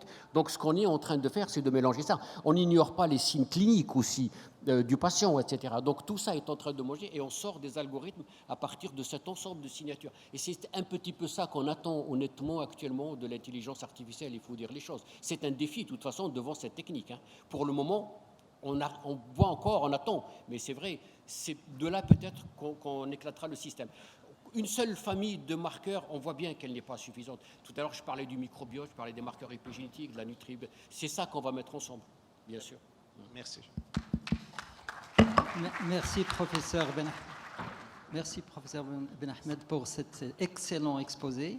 C'est tellement intéressant qu'on n'a pas envie de vous laisser partir. Mais donc, place au troisième sujet qui sera traité par Dr Saïd Wasso. Il va vous traiter les cellules souches et fertilité. Donc, je félicite le comité d'organisation d'avoir porté son choix sur Dr Saïd Wasso, qui est vraiment la personne idoine pour parler de ce sujet. Alors, pour rappel, Dr Saïd Wasso est docteur en sciences. Il est titulaire d'une HDR, l'Institut de recherche de médecine régénératrice et de biothérapie. Ses travaux portent sur les cellules souches en vue d'une thérapie cellulaire. Il a publié plus de 80 articles. Il est auteur de 2 livres. Il est enseignant. Il enseigne la biologie des cellules souches et les techniques d'analyse de séquençage à haut débit aux universités Montpellier, Franche-Comté, Brest et Paris. Ses travaux de recherche ont abouti à plusieurs brevets. Il est cofondateur de la société STEM Genomics. Il est lauréat du prix de l'innovation en biologie santé à Montpellier. Cher ami, tu es à la salle. Merci beaucoup. Pour 20 minutes. Merci beaucoup, professeur Slimani. Merci pour l'invitation. Merci, professeur Chabraoui, en fait, pour aussi l'invitation. Et c'est un plaisir d'être parmi vous aujourd'hui. Donc, on passe des biomarqueurs, on va aller voyager dans le monde des cellules souches. Donc, moi, je travaille à l'Institut de recherche en médecine régénératrice à l'hôpital Saint-Éloi, et plus particulièrement de développer, en fait, des cellules médicaments à partir des cellules souches. Et vous allez voir comment faire. Donc, vous savez que l'œuf fécondé génère un individu de 10 milliards de cellules qui sont regroupées au sein de 200 tissus. Et au cours de la vie, l'organisme est capable de maintenir la fonctionnalité de ses organes et de ses cellules différenciées. Comment ça se passe? Dans le cas en fait, d'un tissu normal, le renouvellement cellulaire est assuré par les cellules souches. Si on prend comme exemple la totalité de l'épithélium intestinal est renouvelée tous les 3 à 5 jours à partir des cellules souches qui se trouvent dans la crypte. Mais qu'en est-il quand il s'agit d'une maladie régénérative? Et c'est là où il faut aller chercher la source des cellules souches qu'on va utiliser justement pour la thérapie cellulaire et pour remplacer une cellule défectueuse. Comme vous le savez, en fait, il existe 2 types de cellules souches. Il y a les cellules souches multipotentes qui sont déjà engagées dans un programme tissulaire spécifique. On cite les cellules mésenchymateuses. Et ces cellules, on va les isoler chez l'adulte. La deuxième catégorie de cellules souches, ce sont en fait les cellules souches pluripotentes qui ont la capacité de donner tout type cellulaire, à l'exception de l'être entier. Et dans cette catégorie, on trouve les cellules embryonnaires et puis les cellules reprogrammées. Et je vous montre comment on les obtient. Donc, vous voyez, ces cellules souches, les applications en utilisant ces cellules souches sont majeures pour soigner les maladies neurodégénératives comme le Parkinson, l'Alzheimer, aussi pour générer de la peau, pour aussi générer des cellules de bêta-langerhans dans le cas en fait, de diabète. Et là, je vous montre un exemple des cellules de cardiomyocytes qu'on a obtenues au labo, là, des cellules des cardiomyocytes qui sont en fait, obtenues à partir des cellules souches in vitro. Donc, où est-ce qu'on va chercher cette pluripotente ou bien les cellules souches embryonnaires? C'est au cours du développement, c'est-à-dire on va aller dans le blastocyste après une fécondation in vitro, on va isoler la masse cellulaire interne que vous voyez ici, à ce niveau-là. Cette masse cellulaire interne qu'on va prendre, on va le mettre sur un tapis tissulaire en fait, de type fibroblast, ce qu'on appelle les cellules nourricières, qui vont donner tout ce qu'il faut pour maintenir cette pluripotence. Parce que ces cellules sont créées pour aller se différencier, et nous, on essaie de les maintenir dans le laboratoire plus longtemps possible, et aussi on les amplifie justement pour avoir une source inépuisable pour une thérapie cellulaire en fait, de demain. Donc, ça, c'est juste des images pour vous illustrer un petit peu comment on obtient ces cellules dans le laboratoire. Là, on a pris le blastocyste que vous voyez ici, qu'on a en fait séparé la masse cellulaire interne du blastocyste. On a récupéré cette masse cellulaire interne, qu'on a mis sur un tapis de cellules nourricières jusqu'à la génération en fait, de cette colonie que vous voyez ici de cellules souches, là, à ce niveau-là. Donc, vous voyez, c'est des cellules qui poussent en colonie et qu'on peut maintenir très infiniment, on peut dire, du moment que la stabilité génétique en fait, est gardée dans ces cellules. Donc, quand on regarde ce diagramme de Waddington, en fait, une cellule souche embryonnaire, donc sous un réseau de facteurs de transcription, il est destiné pour se différencier, se spécialiser, pour donner les différentes catégories en fait de tissus. Après, en fait, on parlait en fait de l'épigénétique, la méthylation. En fait, tous ces processus rentrent dans la régulation, aussi les microRNA et l'onconcodine, comme mentionné par Dr Mohamed. Donc, la question qui se pose, est-ce qu'on est capable de renverser ce système, c'est-à-dire faire cette marche arrière, c'est-à-dire à partir d'une cellule différenciée, on la rend une cellule souche. Aujourd'hui, ce qui a fait le prix Nobel de Shinya Yamanaka au Japon, donc un prix Nobel en médecine en fait en 2012, donc il a réussi à surexprimer 4 facteurs de transcription qui sont exprimés dans les cellules souches embryonnaires, parce que les travaux sur les cellules souches embryonnaires qui nous ont permis de comprendre cette pluripotence et d'aller cibler quels sont les gènes clés. Donc il a surexprimé 4 facteurs qui sont OCT4, KLF4, CMYC et SOX2, pour reprogrammer, c'est-à-dire grâce à des lentivirus pour introduire ces facteurs de transcription et forcer le système. Et on va assister en fait à un changement que vous voyez ici en fait au niveau des cellules, et puis une reprogrammation qui va se passer au niveau de ces cellules fibroblastiques différenciées pour qu'ils se transforment en cellules souches. On fait cette marche arrière pour générer ce qu'on appelle les induced pluripotent stem cells ou bien les cellules souches pluripotentes induites. Donc vous voyez, ces cellules, ils ont en fait les mêmes caractéristiques que les cellules embryonnaires qu'on trouve dans le blastocyste, dans l'embryon. Et là, c'est une image en fait d'une colonie de cellules obtenues au laboratoire, que vous voyez qu'elles poussent et qu'on change en fait le milieu chaque jour, qu'on le maintient en fait très très longtemps en culture, jusqu'à une centaine de passages. On a même des cellules qui datent des années et des années. Et vous voyez, elle exprime les marqueurs exprimés par les cellules souches embryonnaires que vous voyez ici, que ce soit en fait OCT4, TRA1, 80, TRA1, 60. Une des propriétés majeures de ces IPS, en fait, c'est l'autorenouvellement. Une cellule mère est capable de donner 2 cellules filles identiques, mais aussi ce fort pouvoir de multiplication, ce qui représente un véritable réservoir illimité pour la thérapie cellulaire. Donc, je vous partage des résultats récents qu'on vient de publier parce que nous, on s'intéresse justement à générer en fait l'épithélium bronchique à partir de ces cellules IPS. Donc, aujourd'hui, on est capable, à partir d'un simple prélèvement de sang, 15 ml de sang qu'on a obtenu, on a réussi à reprogrammer les cellules en fait sanguines en cellules souches pour générer en fait les IPS. Et à partir de les IPS, on a différencié, ça nous a pris une quinzaine d'années pour obtenir ce protocole que vous voyez ici, un protocole robuste qui nous amène jusqu'à l'épithélium bronchique fonctionnel. Donc à partir de là, on a abouti à former les cils, carrément les cils que vous voyez ici. Je vous rappelle, ces cellules, ils étaient hier du sang. Hein. Aujourd'hui, on est en fait carrément dans les cils, les cellules ciliées. Et à partir de là, on a même calculé la fréquence en fait, de battements ciliaires et qu'on trouve qu'il est aux alentours en fait, de 14 Hz, ce qui est similaire à ce qu'on obtient en fait, dans le poumon. Et vous voyez, là, c'est des images en fait, des cils qui sont en train de battre, vous voyez, obtenus en fait, in vitro. Et aussi, grâce à des méthodes, en fait, ce qu'on appelle le single RNA sequencing, qu'on utilise cette force de cette technologie pour aller décortiquer en fait, la composante de cet épithélium en termes de cellules. Et on trouve toute la composante cellulaire, que ce soit en fait, les cellules, le goblet cell, ou bien les cellules sécrétrices, voire les cellules ciliées qui nous intéressent. Et on a utilisé ce modèle-là récemment en fait, pour comprendre comment il fonctionne en fait, l'infection virale, notamment le SARS-CoV, justement après infection sur un modèle in vitro.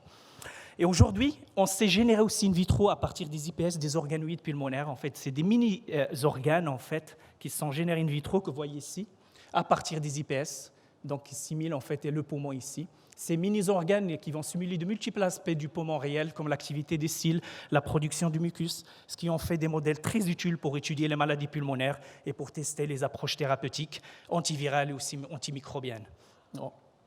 De même, on a pu, donc ce que je viens de dire, on a utilisé ces organoïdes pulmonaires pour étudier les infections respiratoires par le SARS-CoV. Et aujourd'hui, on sait par quoi il passe le virus, que vous voyez ici après infection.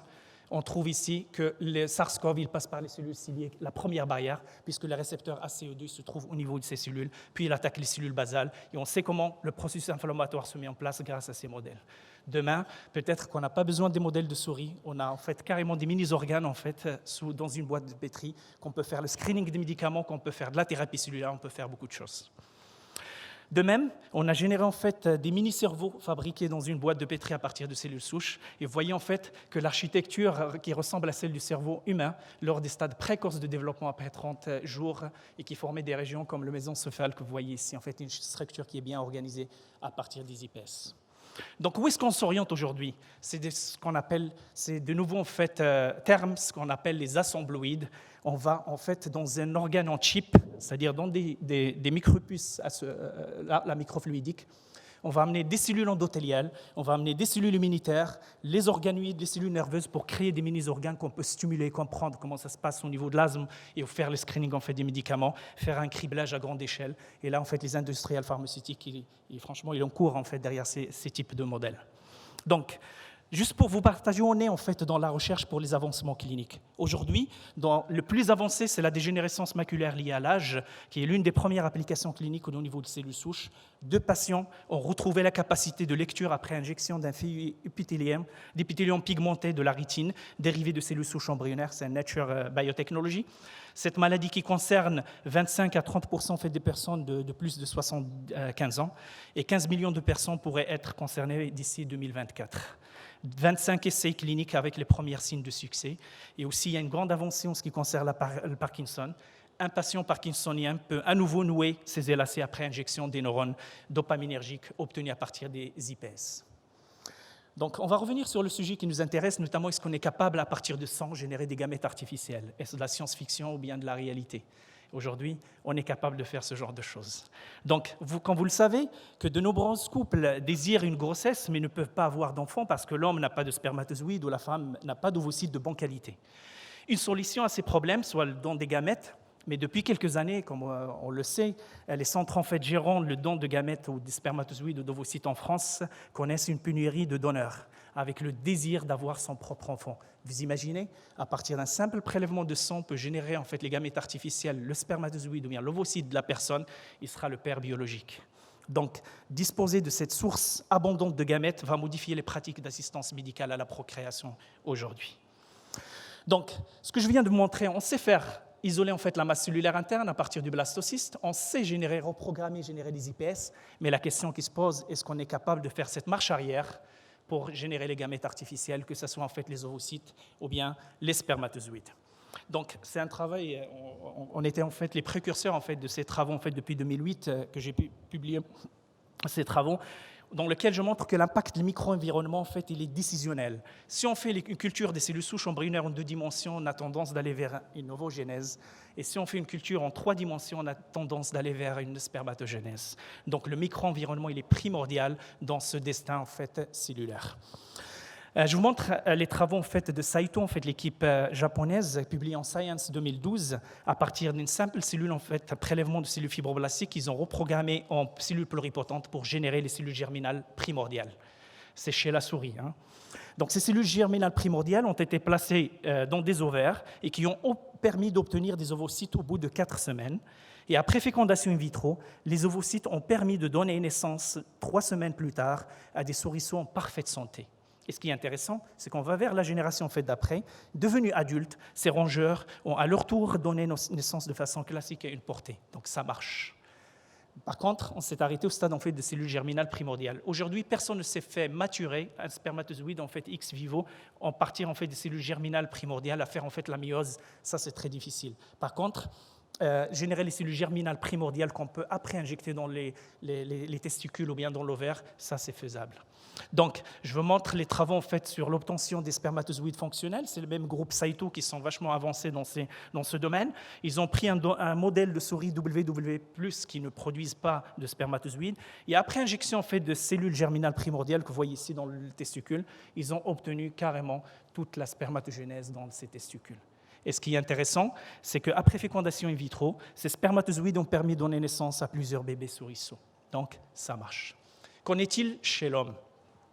Donc, chez l'homme, c'est les travaux en fait, de Azim Surani qui ont fait le même travail, mais cette fois-ci, en prenant en fait, les cellules fibroblastiques, en les reprogrammant en IPS pour générer la cellule germinale primordiale.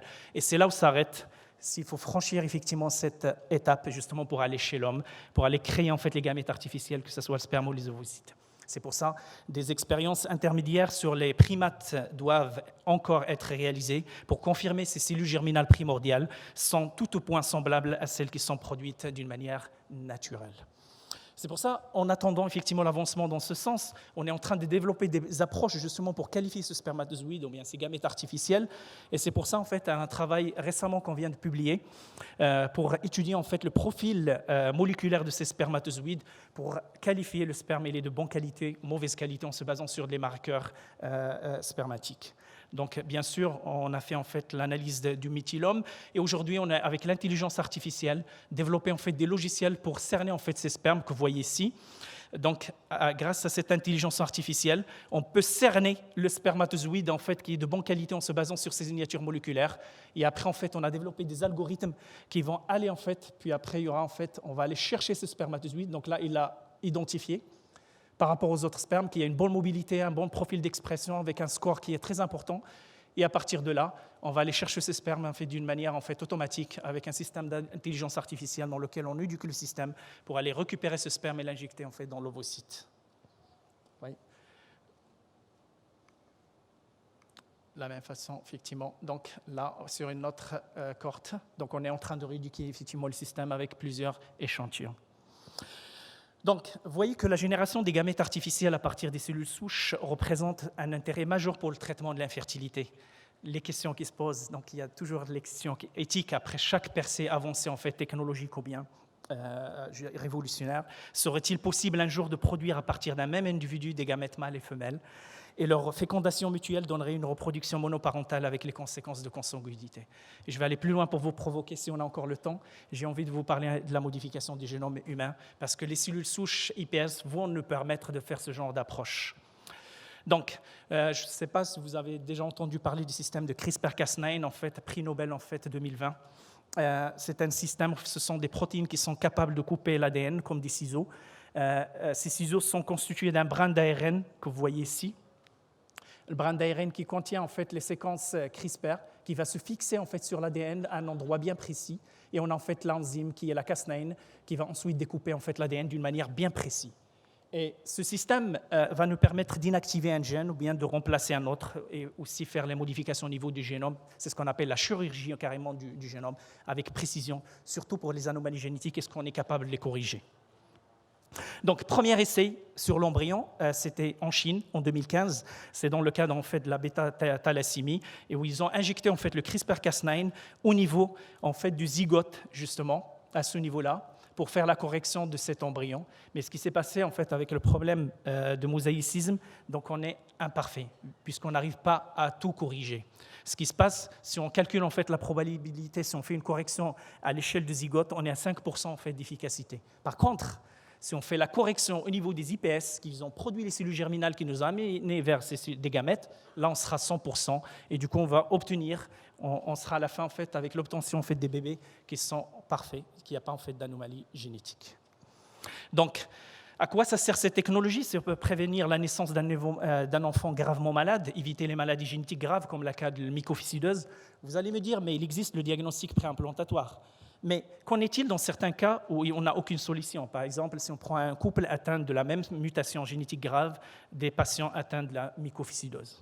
Ça peut partir loin, nettoyer notre génome, gommer les anomalies, les corriger, les facteurs de risque en fait, de cancer, de l'infarctus. Encore plus loin, l'enfant à la carte. Il faut faire attention aux dérives, c'est-à-dire contrôler la taille, la beauté, la force, la durée de vie. Un enfant sur catalogue, mais heureusement, on ne connaît pas encore en fait, les gènes qui codent pour ces caractères aujourd'hui. L'humain augmenté, la transformation la plus radicale, en fait, c'est l'intelligence humaine. En conclusion, les modifications du génome humain étaient un concept abstrait à cause du CRISPR-Cas9. Cela va devenir une réalité à moyen terme. Et dans les prédictions, dans les 5 années à venir, l'application singe rhesus en Chine et après. On croit que aussi facile, mais la réalité, c'est plus compliqué que ce qu'on pense. Et je vous remercie pour votre attention. Merci, Dr. Douassou, pour cet excellent, brillant exposé. Merci beaucoup. Effectivement, tu nous as fait voyager dans ton domaine, dans ton monde, et cellules souches. Et ça fait rêver, bien qu'il y ait des réserves sur les pratiques donc, et l'éthique. Je parle donc de l'eugénisme. Les organisations m'ont demandé de laisser les discussions à la fin, si vous permettez, après la présentation de notre ami Dr Nordin Oujli, que je laisse professeur Masfreoui de le présenter. Merci, Dr Slimani. Quoique j'ai envie de le présenter aussi. Mais bon. Non. Donc j'ai le plaisir de vous présenter notre 4e orateur, qui est plus qu'un ami, un partenaire de très longue date, Dr Nordin Louenjli, qui va nous parler de certaines choses probablement de base, mais ô combien importantes. Les examens basiques et complémentaires du sperme, interprétation et pièges analytiques. Dr Louenjli est biologiste spécialisé en médecine et en biologie de la reproduction. Il a été probablement l'initiateur avec une équipe de gynécologues du premier bébé FIV au Maroc, je pense en 1991. Il a un assez lourd bagage en matière de fertilité, mais également en tant que biologiste, puisqu'il est directeur de son propre laboratoire à Casablanca. Docteur Louenjli, la parole est la tienne. Juste une phrase, parce que c'est une personne très généreuse qui aime partager ses connaissances. C'est un témoignage. Et c'est un témoignage pratique parce que nous, à Oujda, on vient de commencer aussi un centre de PMA tout jeune. Et c'est grâce à l'équipe de Casablanca, notamment cher ami Dr Louenjli, professeur Sfreoui et Dr Saadani, que je vous félicite et je vous remercie vraiment chaleureusement. Voilà. Merci beaucoup. Merci beaucoup. Je remercie vraiment aussi bien mon ami professeur Chbraoui, bien sûr, mon ami professeur Choukri, mes amis professeur Sfreoui et Dr Slimani. Cette excellente présentation que j'apprécie et merci beaucoup. J'espère qu'on aura un partage qui va vous plaire. Bon, parce que c'est un sujet basique, je pense qu'il n'y a pas beaucoup de nouveautés, mais on n'empêche une petite expérience à partager, vaut mieux que rien. Alors, bien sûr, l'analyse du sperme, c'est... Pardon. Ok, merci. L'analyse du sperme est notre objectif aujourd'hui. C'est un peu qu'est-ce qu'on peut en tirer, quand est-ce qu'il faut le prescrire, quels sont, disons, les renseignements précieux. Les renseignements précieux, pardon. Baladeur ? Non, ça va comme ça, je travaille sur. Donc, les renseignements précieux qu'on peut en tirer, parce que c'est quand même très utile pour toutes les poursuites que le médecin va entreprendre avec le couple. Ça peut leur éviter, s'il est bien fait, ça peut éviter beaucoup de frais inutiles au couple quand il est bien fait, bien sûr.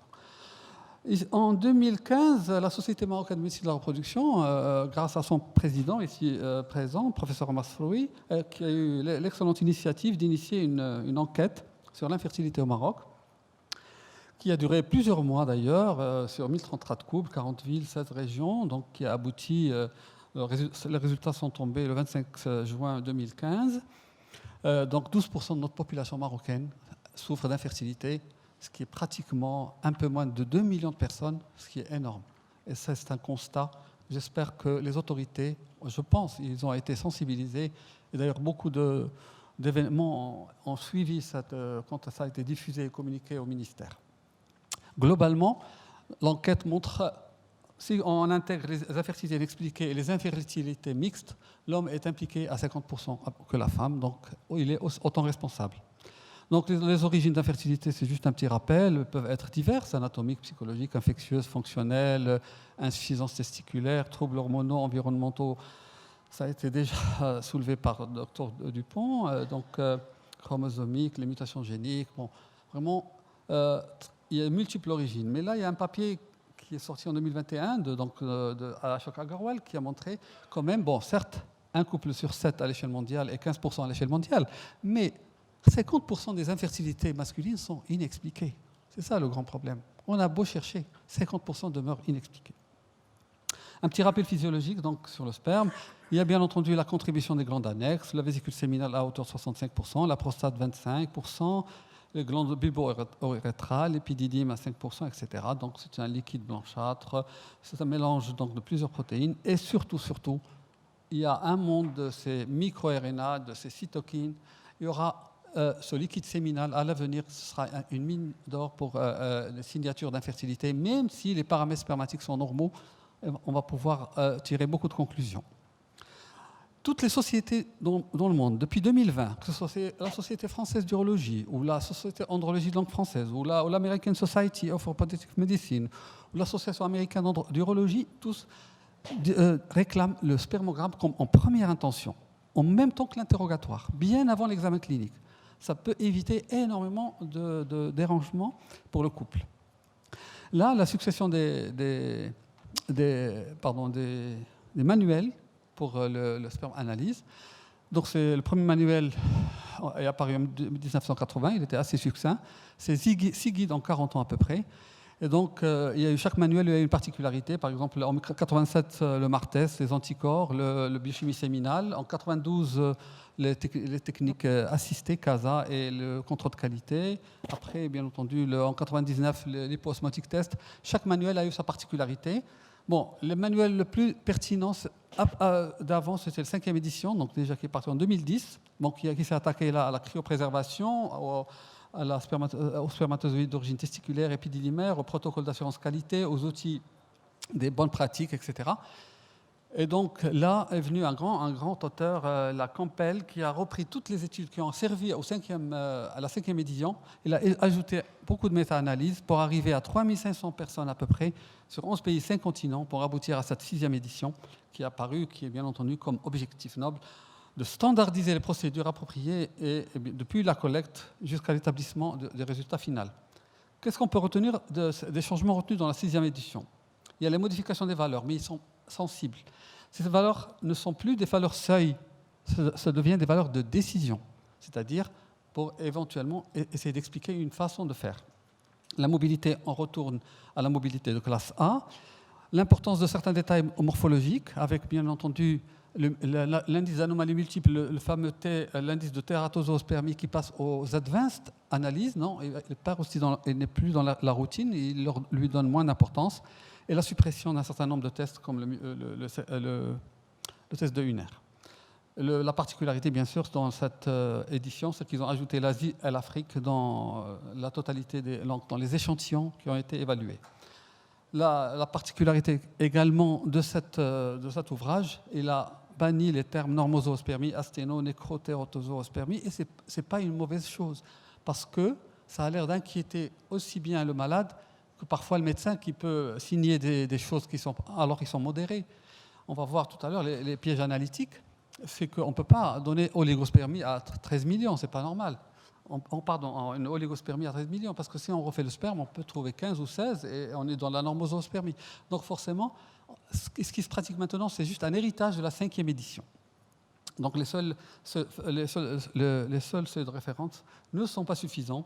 Et ce manuel reconnaît qu'il faut d'autres critères pour établir un diagnostic d'infertilité masculine. En feuilletant rapidement le manuel, j'ai remarqué que le manuel de 2021 a des objectifs ou bien des prétentions assez grandes, parce qu'il veut entrer même dans l'aide au diagnostic de l'infertilité, dans l'évaluation de la santé reproductive masculine, avec les pages, là j'ai tout noté, guide pour le choix donc, de la procédure d'AMP, surveiller la réponse au traitement, mesurer l'efficacité de la contraception masculine, mettre donc, toutes les procédures à jour, éliminer bien sûr les tests périmés. Donc il y a des objectifs en fait assez nobles de ce manuel, mais je pense c'est un préambule pour le prochain manuel, parce qu'à la fin il émet beaucoup de réserves, il dit que ça doit être développé, ça reste dans le domaine de la recherche et qu'il faudrait développer. Bon, je ne vais pas rentrer dans les détails, mais je vais survoler rapidement l'analytique. Bien sûr, l'abstinence est très importante parce qu'elle influe le volume, la concentration, même la mobilité. Donc, il faut être sûr de cette abstinence.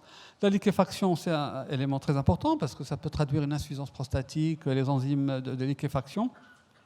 On peut l'accélérer en travaillant en 37, mais sinon, si ça dépasse 60 minutes, il faut absolument le signaler.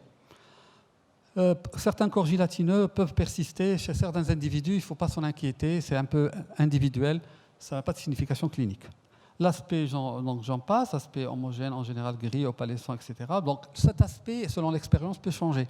Nous, on reconnaît facilement les oligospermies par un aspect une opacité très faible. Bien sûr, il faut signaler l'hémospermie s'il y a un aspect rougeâtre, et parfois d'autres aspects qu'il faut signaler.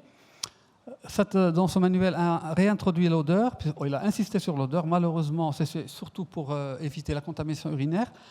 Mais c'est très difficile de standardiser quand même, et surtout ça va à l'encontre des recommandations relatives à la sécurité du personnel. Demander à mettre le nez sur un sperme, bon, c'est un peu compliqué, mais malheureusement c'est noté sur ce manuel. Le pH, il a sa valeur, mais bon, elle est limitée surtout dans les insuffisances vésicales et dans les contaminations urinaires. Le volume, c'est surtout la pesée qui est la référence. Et surtout, il faut faire un bon interrogatoire au patient pour s'assurer qu'il n'y a pas eu de perte de fraction ni au début et à la fin, parce que la fraction de début étant très riche en spermatozoïdes va fausser les résultats. Donc s'assurer qu'il y a eu une émission intégrale. Au niveau microscopique, bien entendu, pas de grandes nouveautés. Bon, 16 millions, le seuil établi par millilitre, et 39 millions par éjaculat. Mais quand même, il insiste sur la méthodologie. Il faut une prise d'essai minimum 50 microlitres, c'est trop de détails, et insiste sur la cellule de Neubauer, qui est donc une cellule spéciale. Et si on doit travailler avec d'autres cellules, pour les biologistes, il faudrait absolument valider la comparaison avant de s'y lancer, parce que la recommandation de l'OMS, c'est le Neubauer. La cryptozoospermie doit être validée par une double centrifugation à 3000 tours. La mobilité, ça redevient une mobilité à 4 classes, avec donc distinction de A et B, et surtout une platine chauffante. Il y a des microscopes actuellement, sinon il faut chauffer la lame avant de faire l'évaluation de la mobilité et bien noter le A plus B, bien que parfois c'est difficile, selon les yeux non entraînés, d'évaluer entre A et B. Là, on va en reparler. Au mieux se faire aider par un système semi-automatisé, ça permet d'éviter beaucoup d'erreurs. Et les normes sont de 30% pour A plus B. Donc ça, c'est juste pour vous dire ce que ça signifie, le A, le B, le C, c'est les vitesses, mais ça... sur le plan visuel, ça peut être cause d'erreur intertechniciens. Donc, d'où l'intérêt. Moi, je ne défends pas une marque spéciale, mais se faire aider par un semi-automate, c'est toujours très utile. J'ai retrouvé les articles qui ont justement validé cette mobilité A dans la conception naturelle. Donc, plus il y a de mobilité et de concentration, plus il y a de grossesse naturelle. Et même en AMP, dans les inséminations, dans cet auteur Blondorf, en 1996, déjà, il avait démontré l'intérêt de cette mobilité A qui a été donc réintégrée dans le manuel, aussi bien dans l'insémination que dans la FIV classique. Mais aucune étude démontrant la meilleure prédictivité de la mobilité A en comparaison à la mobilité A plus B, on n'en trouve pas encore, malheureusement. Donc, ce que je recommande, moi, ou ce que je pense qu'il faudrait recommander, quand un biologiste trouve du B beaucoup plus élevé que le A, il vaut mieux refaire l'examen, parce que ça peut être un sperme qui a traîné, ou parce que ça peut être des conditions préanalytiques. Il faut s'en assurer, c'est très important. Un test qui a été supprimé, le UNER, parce qu'il est peu sensible, peu spécifique, une faible valeur prédictive. Une glaire, parfois, elle est variable. Parfois, dans les cadres de dysovulation, on ne la trouve pas. Donc, ce n'est pas possible de gérer ce test. Donc, il a été abandonné. La vitalité, bien entendu, elle est très importante parce qu'elle peut signer certains états infectieux. Donc, elle doit être minimum de 54%. Et son intérêt uniquement si la mobilité est inférieure à 40%. Si elle est supérieure à 40%, ce n'est pas la peine parce que si on a déjà une bonne mobilité, on n'a pas besoin d'aller très loin. Pour le spermocytogramme, donc les recommandations vont vers la coloration Papa-Nicolau, donc selon l'OMS. Mais bien entendu, un technicien qualifié peut travailler bien avec d'autres colorants, il faut juste valider. Quand on voit l'évolution depuis 1970 jusqu'à nos jours, les normaux ont beaucoup changé. Bien entendu, il y a l'hygiène de vie, dont a parlé le docteur Dupont. Il y a bien entendu la qualité de la microscopie. On voit mieux maintenant avec le microscope des petits détails qui permettent de voir justement certaines anomalies qu'on ne voyait pas avant. Quelle est la particularité? C'est le critère strict dans Teiberberg, avec minimum 4% de typique, et l'analyse doit se faire absolument sur 200 spermatozoïdes. Et il y a 4 grandes classes. Maintenant, ils ont un peu simplifié, parce qu'ils ont estimé que les détails des anomalies n'influaient pas, les conceptions naturelles. Et que par exemple, il y a des gens, par exemple, qui focalisent sur les petits détails des anomalies, c'est vrai, mais ce manuel vous dit non, il faut regarder les têtes de chapitre. Anomalie de la tête, anomalie d'épaisse intermédiaire, flagelle, et surtout le reste cytoplasmique doit être dans les normes, et c'est tout. Bien sûr, supérieur à 4%. Cette normalité de 4%, elle est discutée, elle est critiquée, et fait l'objet de beaucoup de discussions dans les forums de biologie. On va en revenir. Signaler l'anomalie monomorphe, bien sûr, globozoospermie, macrocéphalie, les anomalies multiples du flagelle, les pinheads, etc. Se faire aider par un computer. Je le dis toujours, parce que la majorité des erreurs qui nous viennent ou qu'on voit, qui ne concordent pas avec ce qu'on trouve, viennent à peu près de labos qui ne débitent pas beaucoup de spermogrammes. Donc, il n'y a pas de honte, s'il n'y en a pas beaucoup, de se faire aider par un système automatisé. Surtout, ça s'est démocratisé en ce moment. Ici, un petit résumé. Donc, il n'y a pas beaucoup de différences, et on voit avec l'OMS de la 5e édition, sauf qu'avant, on appelait ça, bien entendu, on appelait ça le seuil de référence. Maintenant, on l'appelle le seuil de décision pour laisser le choix au médecin d'en faire, si vous voulez, un choix d'AMP ou autre de traitement. Le biologiste, il ne faut pas qu'il oublie son rôle de conseil. Donc, il y a beaucoup de choses à dire aux patients quand ils demandent. C'est bien clair dans le manuel. Donc, dans les hypospermies, parfois, il faut s'assurer qu'il n'y a pas d'éjaculation rétrograde, s'assurer de la durée de l'abstinence, mais ça passe par un bon interrogatoire, bien entendu. S'assurer qu'il n'y a pas, dans les pH perturbés, qu'il n'y a pas un défaut de fonctionnement des vésicules séminales. Dans les oligosévères et dans les azospermies, s'assurer, bien sûr, il faut recommander un bilan hormonal, même dans la conclusion, ou là, un bilan génétique, ou carrément une biochimie séminale, pour voir si ce n'est pas de l'obstructif dans les azospermies. Dans les vitalités très atténuées, recommander donc une spermoculture, un bilan infectieux, bien sûr en partenariat avec le médecin traitant. La mobilité, bien entendu, quand elle est abaissée, on ne va pas parler maintenant d'asténospermie, on va dire chute de la mobilité A, on va modifier, ça va venir progressivement, et je pense ça va être adopté.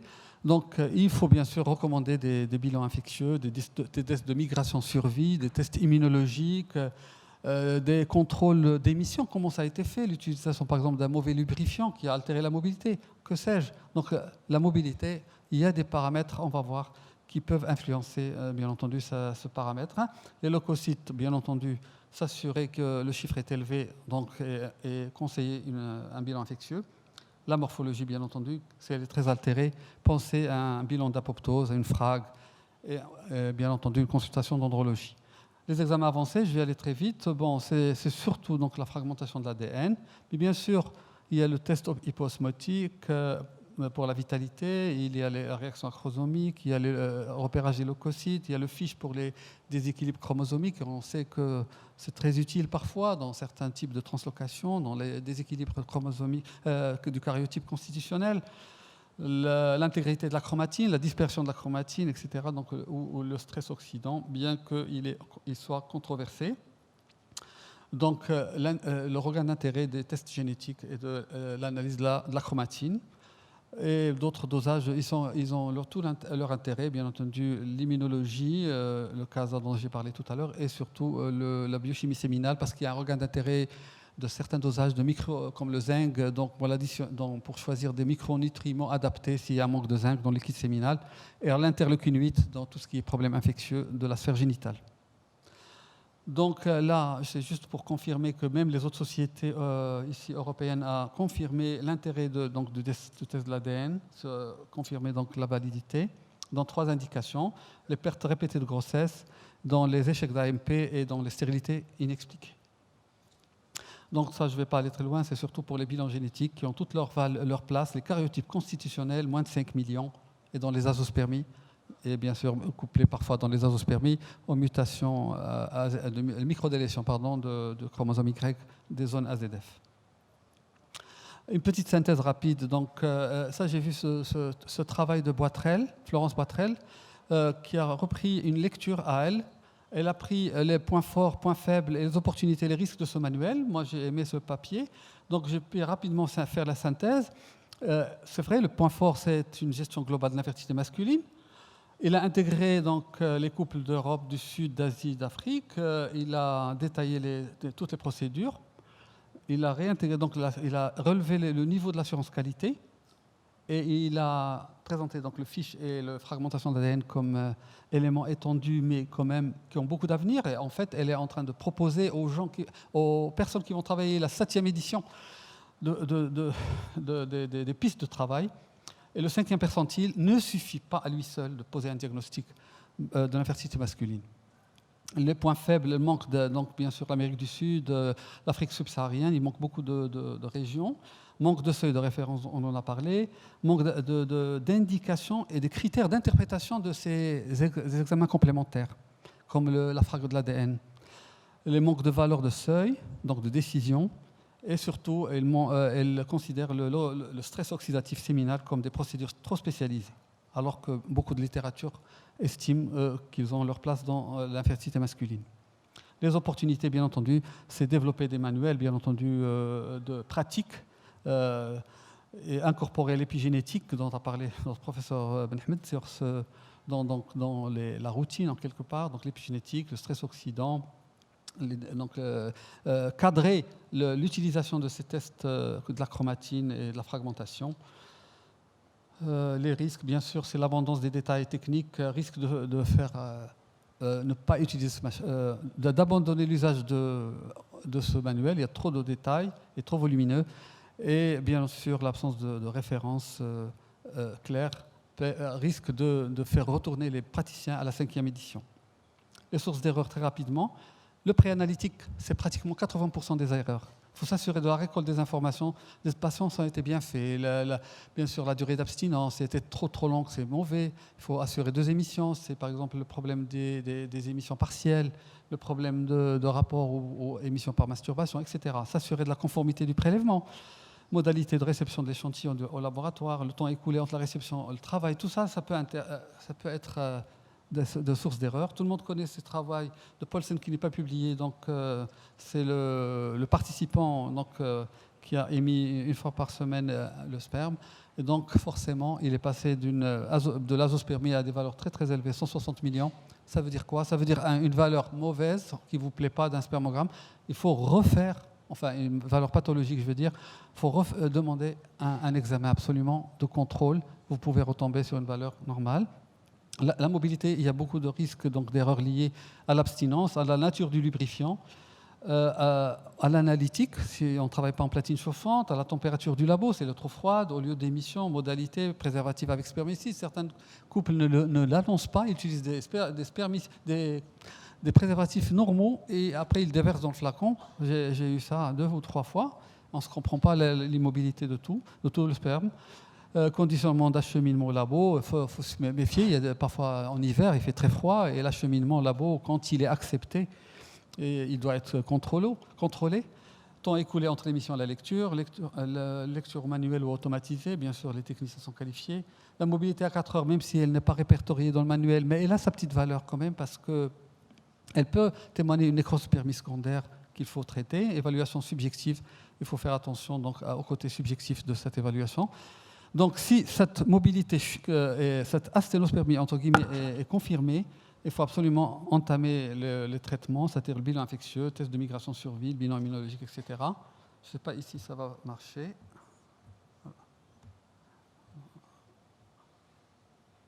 Malheureusement, c'est juste pour montrer un cas où il y avait 1% de mobilité et quand j'ai demandé à la personne, elle a utilisé la salive comme lubrifiant. Forcément, quand on a repris la personne, c'était normal. Donc voilà, un détail de rien du tout, parce que la fille au laboratoire, la réception, n'a pas demandé le lubrifiant qu'elle a utilisé et donc on allait rendre n'importe quoi. Ah voilà. Donc on a un seul 1% qui bougeait pratiquement. Donc on est tenté de rendre 1% un sténose sévère, mais non, pas du tout. Moi je dis ce genre de sperme, c'est pas normal, ça colle pas. Et dès qu'on a enquêté, c'était un mauvais interrogatoire. Donc comme j'ai dit, les sources d'erreur, l'interrogatoire de départ. Au niveau cytogramme, bien entendu, faites attention, avec votre partenaire biologiste, il travaille avec quelle édition, la 4e ou la 5e ou la 6e, parce que les normes ne sont pas les mêmes. Non, ça peut être une source d'erreur aussi, dans la confusion. Ici, c'est un travail d'Ollinger, c'est un travail assez pertinent, parce qu'il a analysé une centaine d'articles qui traduisent, enfin, qui ont analysé l'effet de la morphologie sur l'infertilité masculine. Et il a remarqué justement ce qu'a relaté notre chère oratrice, Dr Charlotte Dupont, que le stress oxydatif, avec tous ses corollaires, était impliqué en grande majorité dans la tératospermie, donc dans l'infertilité. La pyospermie, cet article, je l'ai relevé parce qu'il n'y a que 30% des leucospermies qui présentent une spermoculture positive. Et donc, faites attention. Quand une spermoculture est négative avec pyospermie, c'est tout à fait possible. Mais bon, elle a émis un schéma décisionnel. Il faut juste voir s'il y a des symptômes d'infection, il faut traiter. D'abord directement avec un antibiotique et contrôler bien sûr cette leucospermie. Par contre, s'il n'y a pas de signe, il faut répéter l'analyse, s'assurer que c'est bien supérieur à 1 million. Si ça se confirme, traiter avec des anti-inflammatoires pendant 2 semaines au moins. Et s'il y a une chute de cette leucospermie, c'est bon. S'il n'y a pas de chute, rejoindre une antibiothérapie de la Vibra ou autre pendant au moins 4 semaines. Ici, c'est un papier assez intelligent parce que quand on est confronté à un problème, on doit vérifier un paramètre qui est perturbé. On ne sait pas quand. Là, cette analyse a dit que cet auteur, Nahid, elle a remarqué que la modification du paramètre avait lieu après un certain nombre de semaines. C'est-à-dire qu'il y a correction du paramètre en fonction du paramètre à corriger, à vérifier. Par exemple, le volume, c'est 2 semaines. La concentration, 5 semaines. La numération, 4 semaines. La mobilité, 1 semaine. La morphologie, il faut attendre 9 semaines pour voir une amélioration, pour dire... Et s'il n'y a pas d'amélioration, ça veut dire que c'est une tératospermie chronique. Mais là, c'est un travail assez intéressant parce qu'on a tendance à dire que ce monsieur est tératosperme. C'est vrai que c'est inquiétant, mais on veut le valider, on va améliorer son hygiène de vie, on va lui dire d'arrêter de fumer, etc., etc. Mais on ne contrôle pas immédiatement, ça met du temps. Pour la tératospermie, par exemple, il faut attendre 9 semaines. Ici, c'est un travail qu'on a fait avec le professeur Flouy dans notre clinique, African Fertility Clinic, en 2018 déjà.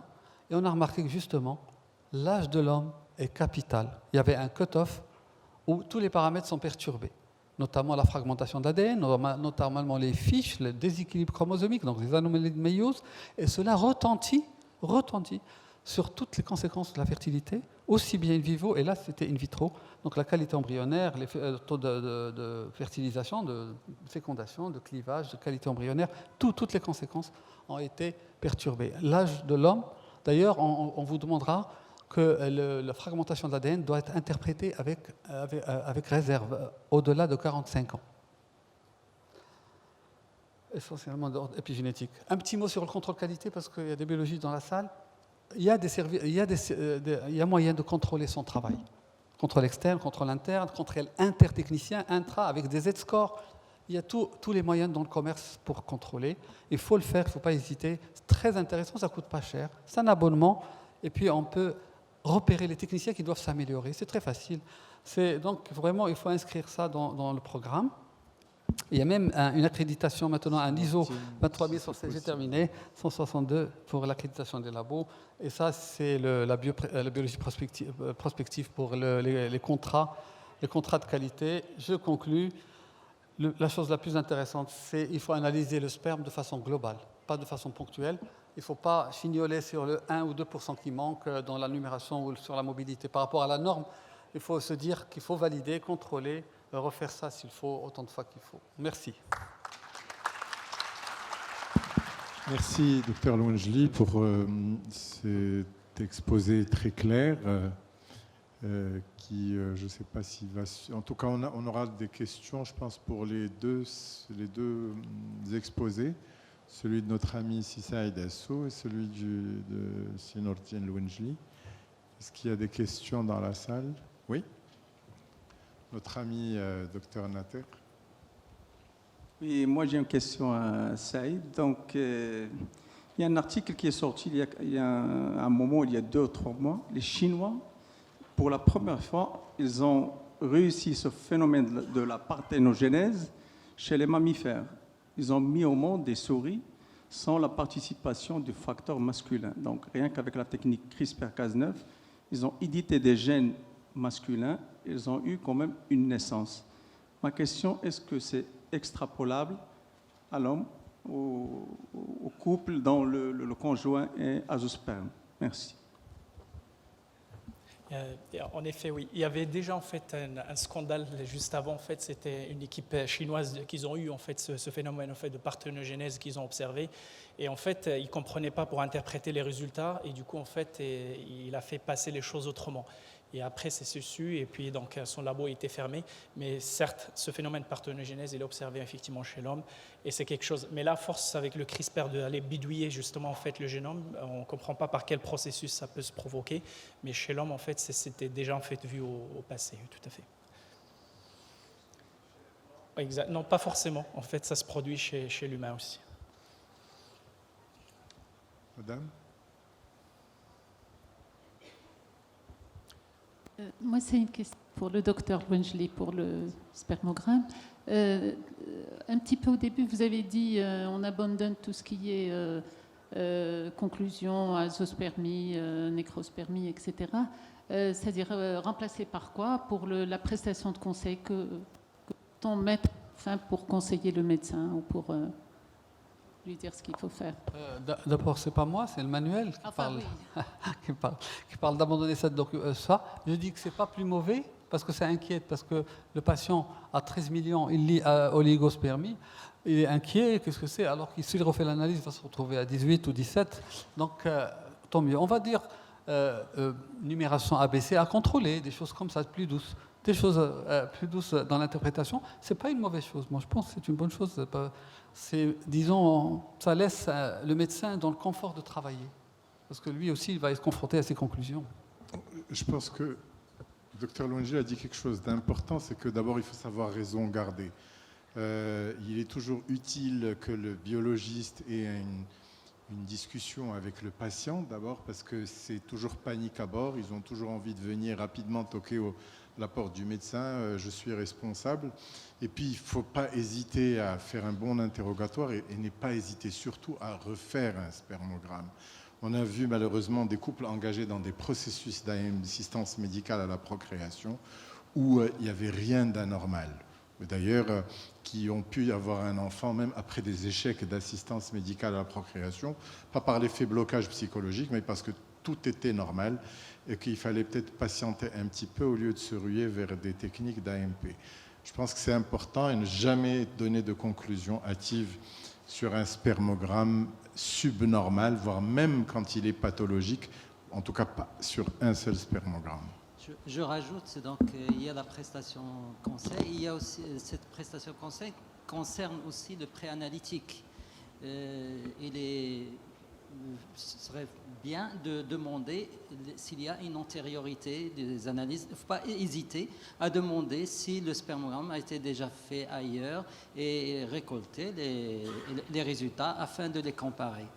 Ça peut aider aussi. J'ai une question pour Dr Wassou concernant donc les femmes donc, avec ce qu'on appelle les faibles répondeuses, donc avec une réserve ovarienne effondrée. Est-ce qu'il y a un espoir avec les cellules souches pour redonner espoir à cette catégorie de femmes qui, malheureusement, donc, certaines ne pourraient pas faire bénéficier de dons d'ovocytes? En fait, il y a des travaux en fait, sur les cellules mésenchymateuses. Il y en a qui injectent carrément les cellules mésenchymateuses dans les ovaires. Hein? Oui. Au niveau des artères ovariennes. C'est ça, exactement. Mais par contre, côté en fait, IPS, on est encore dans le cadre de recherche. C'est vrai, on n'est pas encore dans la pratique. Mais ce qu'il y a, en fait, c'est qu'on montre quand même qu'il y a des percées arriver jusqu'à cellules en fait germinales primordiales qu'on peut imaginer les injecter en fait dans l'ovaire, peut-être ça peut présenter une source intéressante parce qu'il faut laisser l'environnement faire. Au jour d'aujourd'hui, personne ne fait maturer un sperme ou bien un ovocyte en fait dans ex vivo. Ça c'est pas quelque chose d'aujourd'hui. On peut faire des prélèvements de tissus ovariens? Oui, tout à fait. C'est-à-dire adapter cet environnement en fait à partir de ces tissus ovariens et puis après peut-être injecter en fait au patient. Mais pour l'instant, on est toujours dans le cadre. L'idéal, c'est ce que vous avez dit, prendre la cellule au stade mature et la rendre au stade cellule stem cells. C'est ce qui facilitera probablement les choses. Tout à fait. Même en autologue. On compte sur toi et ton équipe en tout cas. Je pense que là, on va lever la séance. Merci beaucoup à tous ceux qui ont nombreux assisté à cette belle séance. Et puis merci au comité d'organisation.